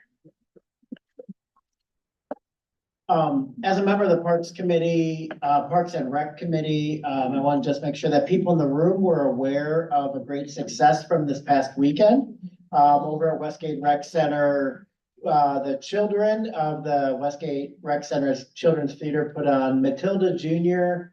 Over 40 kids spent about 2 months preparing for this show. As we know, community theater, sports, and these things are a definite asset, teaching kids not just how to sing and dance, but also life skills, teamwork, improved reading ability, all these other great things. It's been a strong asset for the neighborhood.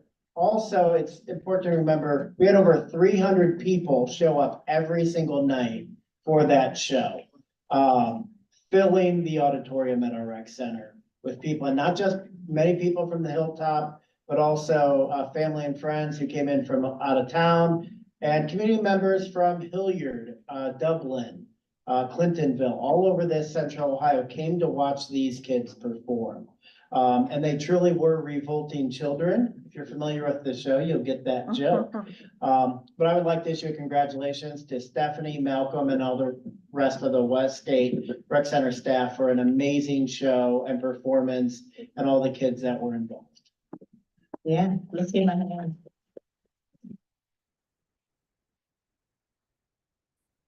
Yeah, I go to Westgate quite often, and so that theater program, under Stephanie's direction, she's this director, an assistant director there at Westgate, is amazing. They do amazing work with the kids.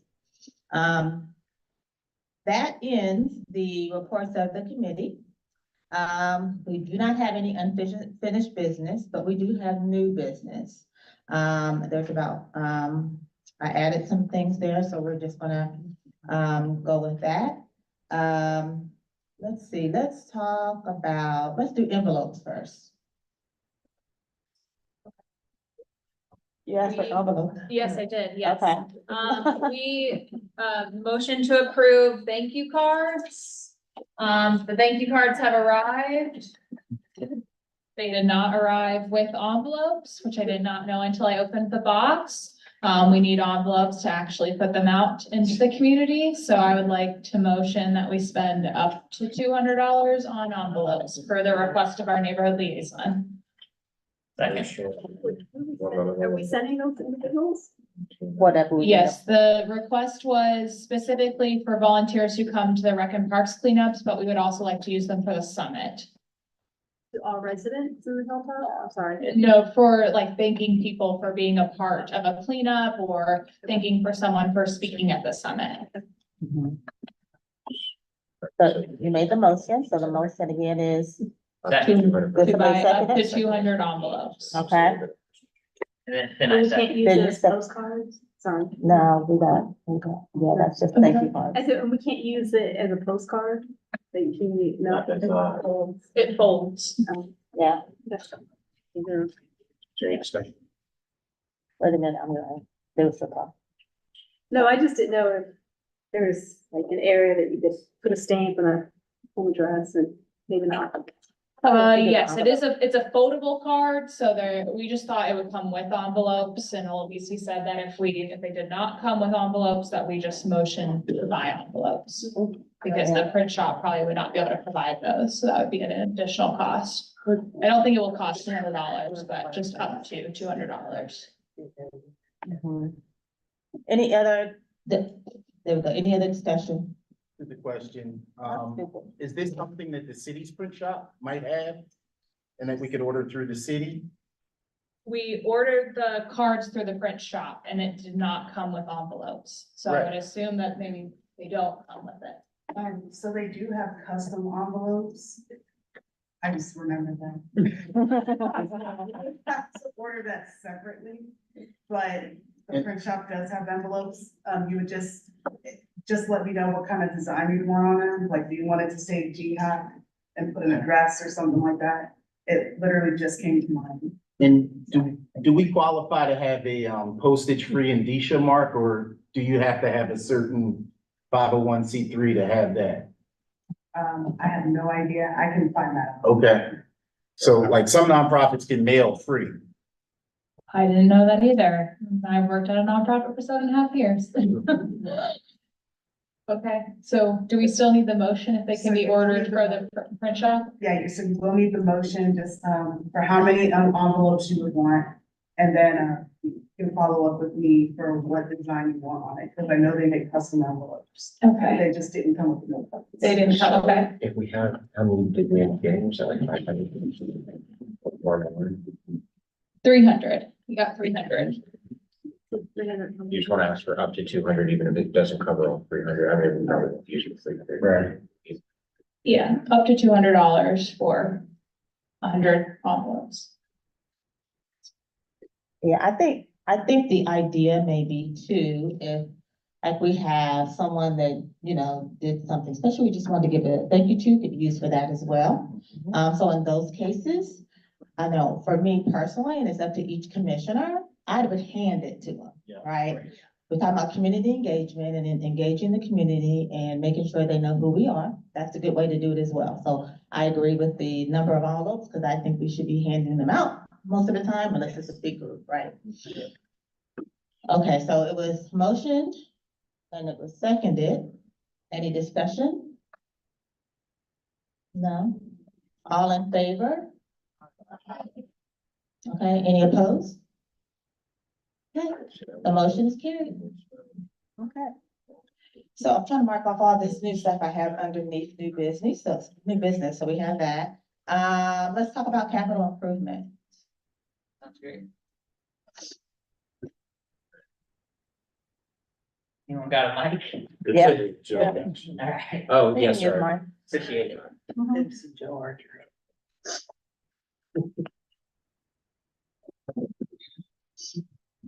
Oh, is there something up here? Oh, All right, so this has been a pretty large topic at all of our planning and economic development committee meetings the past few months. So these are the same five that I emailed about 2 weeks ago. Nothing's changed. But basically, the Planning and Economic Development Committee has been working diligently on strategically identifying the five requests that we submit to City Council. We looked at final results of the survey, which in it, that's where we found a lot of these. So, for example, a lot of people commented Steel Avenue, as well as Grace Avenue, were places where there's a lot of like issues with traffic, so speeders, and a lot of opportunity to make it a more walkable space. So we have that. And also, we got a lot of community comments and commissioner comments outside of the survey. That's actually where we got number 2, installing traffic calming devices around Hans Park. Me and Commissioner White actually met with Friends of Hans Park, as he was stating earlier. And that's been a big concern of theirs, is the vehicle speeding on the roads alongside the park. So we put that as number 2.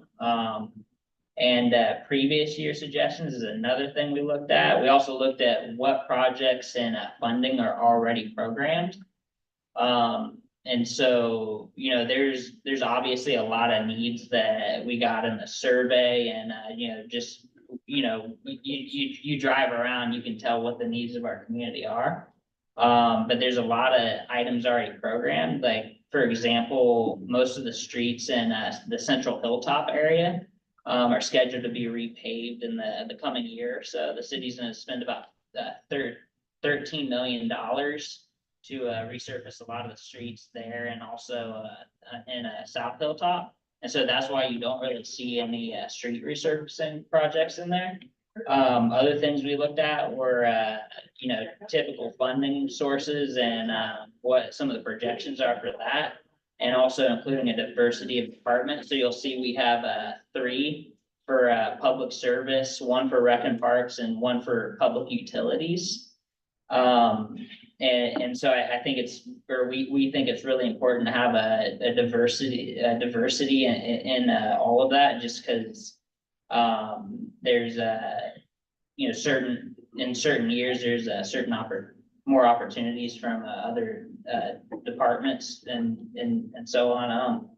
But the some of the other things we looked at was, aligning these goals with, Envision Hilltop goals. Obviously, that's very representative of our community, and so we wanted to make sure that we included that. You'll see each of these 5 is, included with Envision Hilltop goals. We also included Opportunity Rising aspirations, which, we included that because, the 21 aspirations of Opportunity Rising are cited, some of the most recent, budget documents and, financial statements of the city.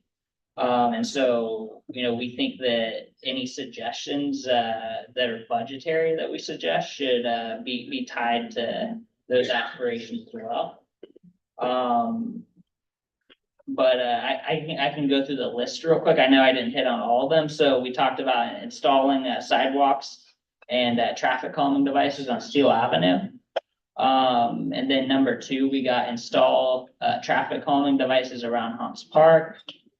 Number 3, we put add sidewalks to North Westgate, North Westmore, North Huron, and Haldy Avenues, which is in that northern hilltop region, just west of Big Avenue. And then number 4, improvements to Holton Community Center. That's another that we got a lot of comments on in the survey. And then we put number 5, decorative street lighting on Union Avenue. And then in the comments area, we cited that's from Ryan to Central. And it would be without the use of special assessments, because that can be burdensome on property owners. And so yeah, that's pretty much it. Any questions? So when you guys selected the sidewalks on those streets, do you guys also think about like Wicklow? Wicklow? Yeah. I don't know if that's one we got like a lot of comments on or not. And there is a possibility it could have been programmed as well. But I'll have to look. Okay. I just know that there's no sidewalk on that. There's no sidewalks at all. Well, not around Westgate Park. They've been adding And it them. could be. Yeah, they've been adding them. So that's programmed. That's in the current funding model. That's one of the streets that they're currently adding them to that they're They will missing. be, okay. Yeah. But there are new ones in parts of it. Yeah. Any other questions? Just a capital improvement question in general. Did you guys hear anything as you do this study on the plan for the alleys? Like, I'm not saying they need to be in the top 5, but what is the plan? Do you know? Have you heard anything related to alleys and how you restore them to full function? I actually, is that something you wanna talk on at all or? There were some requests about alleys and we had included them previously. There have been a lot of changes. Most of the things that we got for alleys were on refuse cleanup. And a lot of those changes, so like the conversion from 300 to 90 was some of the things that people mentioned in the surveys and like that. If it's not happened, it's forthcoming. So that was one of the things we looked at was like things that are coming in the plan. The alleys, like infrastructure in alleys was not something that came up a lot. It was more about like the pedestrian improvements on sidewalks. Got it. And the North Hilltop was the biggest one, That makes sense. even from people who don't live there. Yep. We did ask where people were living. And then just to add to the alley infrastructure question part of it, as a personal homeowner who lives on the corner of 2 alleys, I had the department come out and actually do a site assessment because the condition of the alley is like super poor, even though it's been 2 years since they've chipped and sealed it. And their main comment was they don't resurface alleys whatsoever. They just fills and goes on. But I do notice that that's like a big concern, at least in my section over here of the hilltop where we're parallel to Sullivan. So our alley is considered a street on Google Maps if you ever get on there. So like I do sympathize with a lot of people who are bringing up the concerns of like, what are we doing with the alleys if the alleys no longer serve a refuse purpose in the back? But that, again, that was my personal conflict with the department, like So- to resurface Is it. there expectation that the private owner fills in the holes in the divots? They'll come out and fill the holes in the divots. They just don't Okay. personally come through and resurface in one good chunk of Got it. the alley at all. It's a constant patchwork. Gotcha, thank you.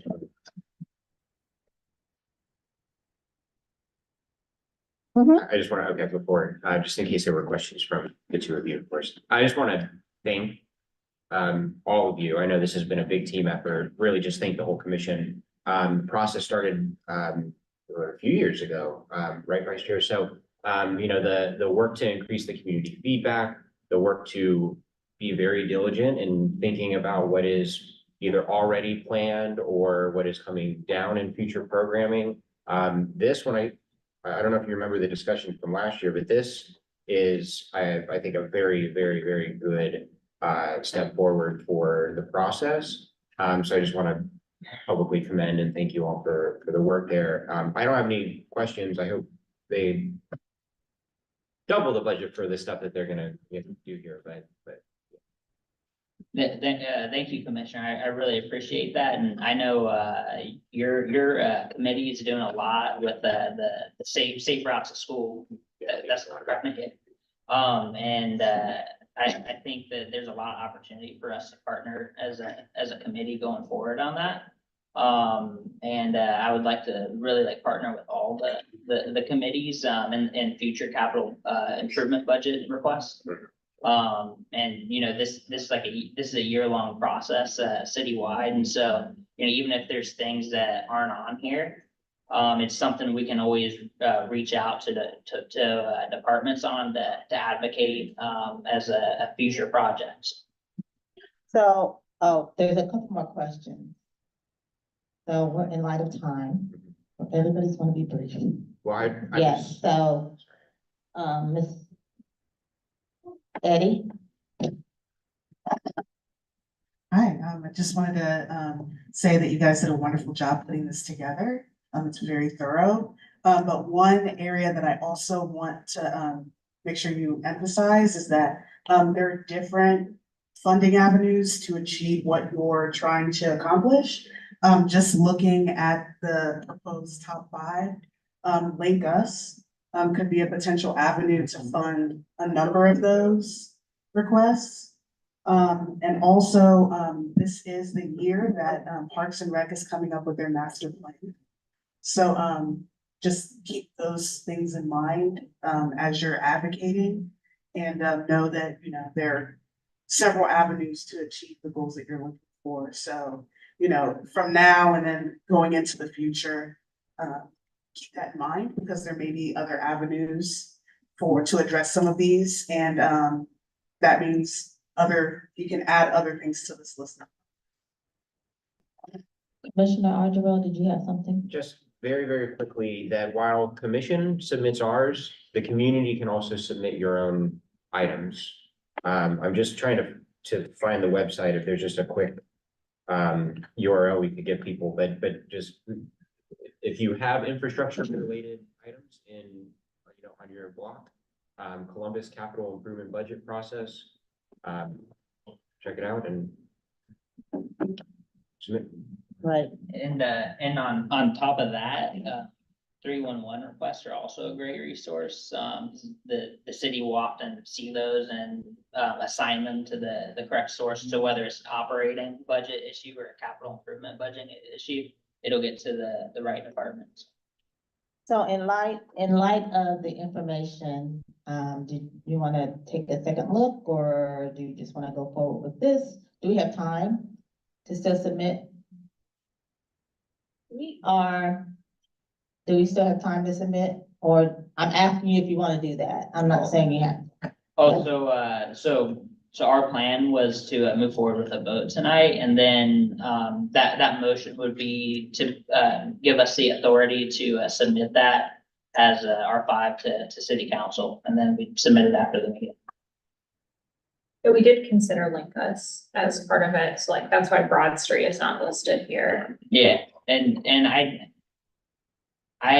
I don't believe that, and and like, I don't know how expansive the Link Us program is off of Broad Street because the sidewalks on Steel Avenue, that's, you know, a few blocks away, and then, the sidewalks on, the streets leading off of Broad Street.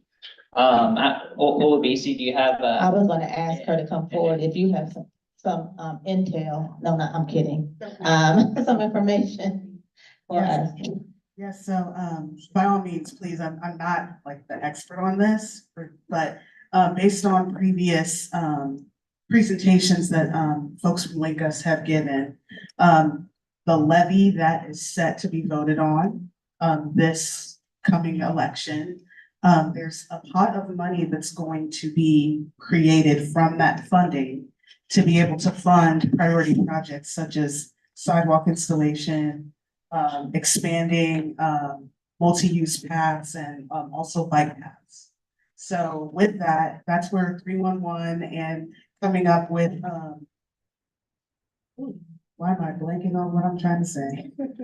Priority areas, that you would like to focus on in your neighborhoods becomes more important.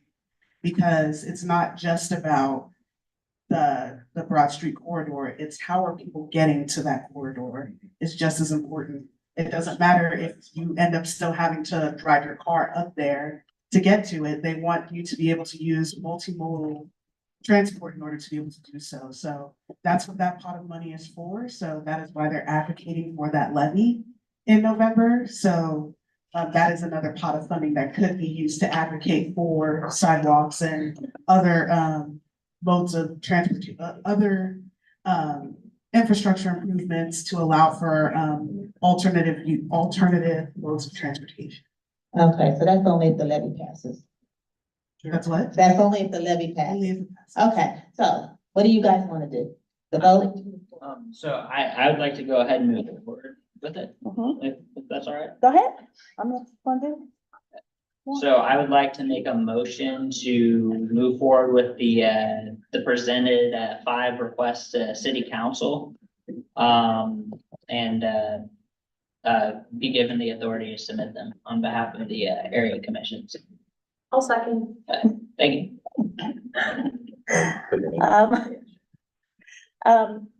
Any further discussion? Okay, I didn't. Was there any discussion for any of the sidewalks, was there any discussion around the burden that puts onto homeowners? And when we were thinking through that? That's a good question. That's a good question. So, there was not, we did get a lot of comments requesting sidewalks. And so I think it's a pretty popular, ask of residents to have sidewalks, as it's seen as a good way to, make a more walkable community. Yeah, I just want to make sure everybody understands that once they're in place, the city does not maintain them. So that is on the homeowners. So I just want to make sure that's known, but I understand the walkability aspect too. So it's a gift and a curse. That's all. I appreciate you bringing that up too. Thank you. Okay, so we have a motion on the floor and it was seconded. All in favor? Okay, do we want to go, let's go around the room. Somebody is staring at me. Let's go around the room and take a vote that way. Secretary Arthur. All right, per typical, I will start with our co-chairs of the committee, so Commissioner Smith. Yes. And yes. Yes. Commissioner Neal. Commissioner Kepler. Yes. Commissioner Bates. Yes. Commissioner Fagan. Thank you for your work on Vice, yes. Thank you. Chair Bates, right? Yes. May I have your attention, please? The library will be closing in 15 minutes. Please use this time to check out materials, print and save documents. The library will be closing in 15 minutes. Yes. Maddox. Yes. Commissioner Archer is a yes. Yes. Yes. Yes. Okay, it passes, correct? Okay, great. moving on, because we only have 15 minutes. What are you talking about? No, we don't. The library closed at 9. Anywho, yes, let's continue on. We're going to go with the attendance. We'll do that next. Yes, Commissioner Ardra will lead this discussion. What do you mean, no? You always telling me something. You know. As the 2024 secretary of the Greater Hilltop Area Commission, we take attendance. I take attendance. We according to Article 1AH of our bylaws, states that the absence of any commission member from 4 regular meetings in any 12-month period shall be deemed a resignation unless a petition is made to the commission, either in person or in writing, and accepted by the Greater Hilltop Area Commission at the next regular meeting of the commission following the 4th absent. And in the event of multiple petitions, each will be considered individually. If a petition is not accepted or made, the secretary shall notify the mayor and the city clerk of a resignation, which will invoke a different section. If the commission accepts the petition by a majority vote, all or a portion of the absences may be excused and the member in question shall be returned to good standing. And so we did have to let Commissioner Malik Moore know about 4 absences over the last 12 commission meetings. And he is here tonight to petition the commission, and then we'll hold it up. Yes, I'd like to share with the commission that the meeting we had scheduled, I was gonna probably not come anyway because of the tornado warning. But the postponement date was one that I definitely couldn't come. That was a holiday for me. It was Eid al-Fitr. And I had religious services that I needed to attend. And so being at the meeting was not a possibility for me that day. And so looking back then, that was I think it went from the 2nd to the 9th. October. Yeah, it went from the 2nd to the 9th. And the months that we were reviewing were October and December of 2023, and then April, and then certainly May, March, and then April, where there was that conflict there. And so Commissioner Moore is asking that we accept the petition, and actually, I don't want to put words in your mouth. No, I am. Okay. I'm petitioning for the mercy of the commission to allow me to continue for the remaining months of my term, with the pressure of knowing that if I do miss a meeting, I'm in this very precarious situation, so it would solve itself if such mercies were granted. You have a question? Yeah, Are there any, are there any questions or discussion? I do. Sorry, go ahead. Yeah. I was just gonna ask, is this a calendar year? So it's a rolling, Month rolling. block? it's Okay. listed as a rolling 12-month. Okay. We don't meet in August, however, so I count back 12 meetings. That's also not defined in our bylaws, just for something for that committee to consider. And also what constitutes a petition is not defined, but so I went back 12 meetings, and then I looked to see, has anybody missed 3, they receive a notice, 4, we're here. We could redefine that. We could bring it to government legislation if you want. Okay. Did you have anything else? And then I just want to ask, Joe, I know it can't be easy for you, but is there a possibility, just empathizing with anybody else that might end up in my situation and not realize it?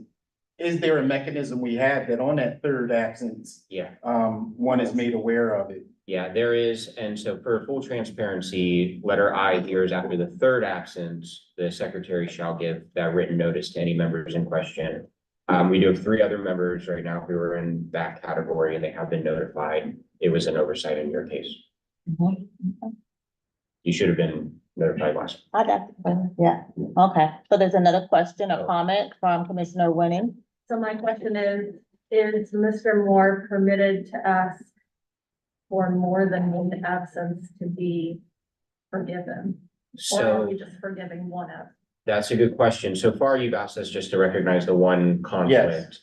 It does say here for H2, if the commission accepts a petition by a majority vote, all or a portion of the absences may be excused and then return to good standing. So So I'd want to say Commissioner Winning, if I'm ever in trouble, I need you to represent me. In this instance, I'm only gonna go for the legitimate one that I know the reason for. The others I've not looked at.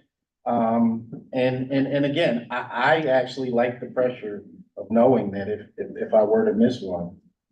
for anybody who does end up in that, we certainly know that there are family, conflicts and issues. So I want to be able to provide flexibility just as a commissioner, not even in the secretary role. Like I wanted to have that grace to that. But if you just want to go back down to 3, we can just go back down to 3. Just the 3, that's all I ask. So I will say that all his absences were excused because he notified me that he was not going to be present based on reasons, right? But wait a minute, I wasn't done. Okay, and so, but the bylaws state when you get to the 3 and the 4, what needs to happen, regardless if it's excused or not.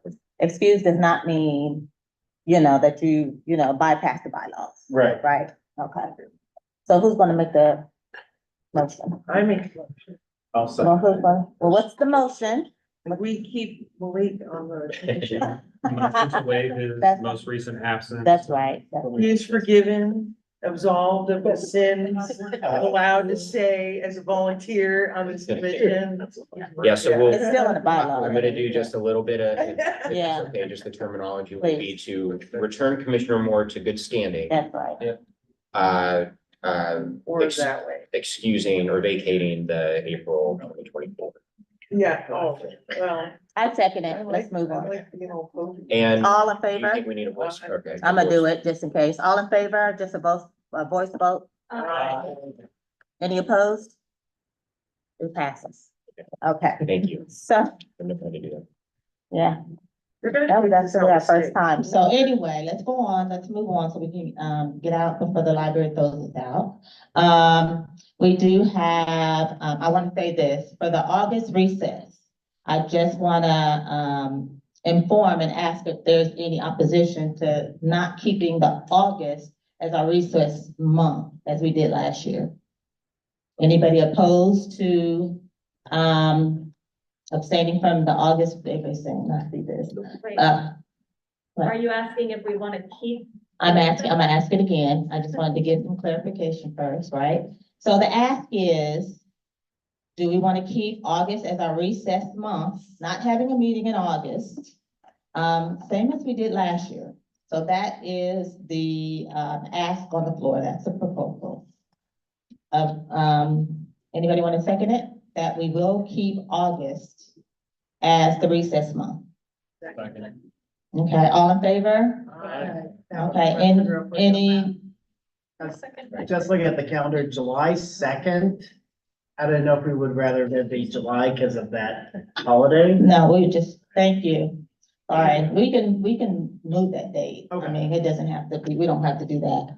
Yeah, so that's the ask. So I'm sorry.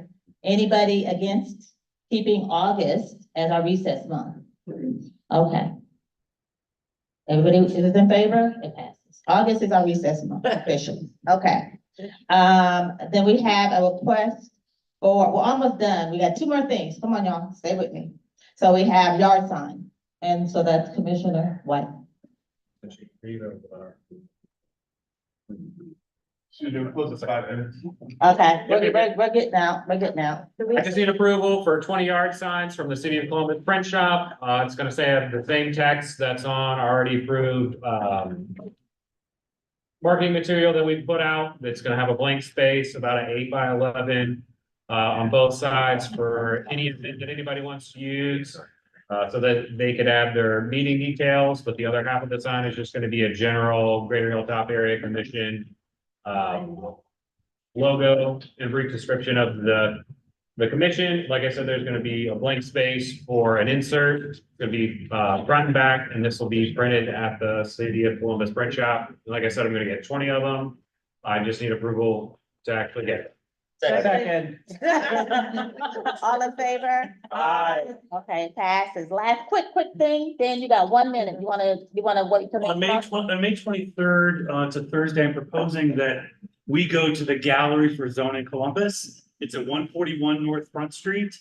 I will send an email out to everybody, but it's open from 5 to 7 p.m. It's an open Thursday this month.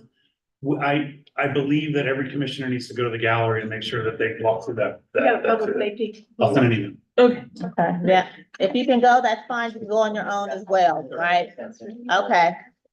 Now, wait a minute, well, the commissioners leave, we gotta, no, you guys, you can go whenever you want, you don't have to, yeah. So I, propose that this meeting is adjourned. All in favor? Aye. Thank you. Please take some.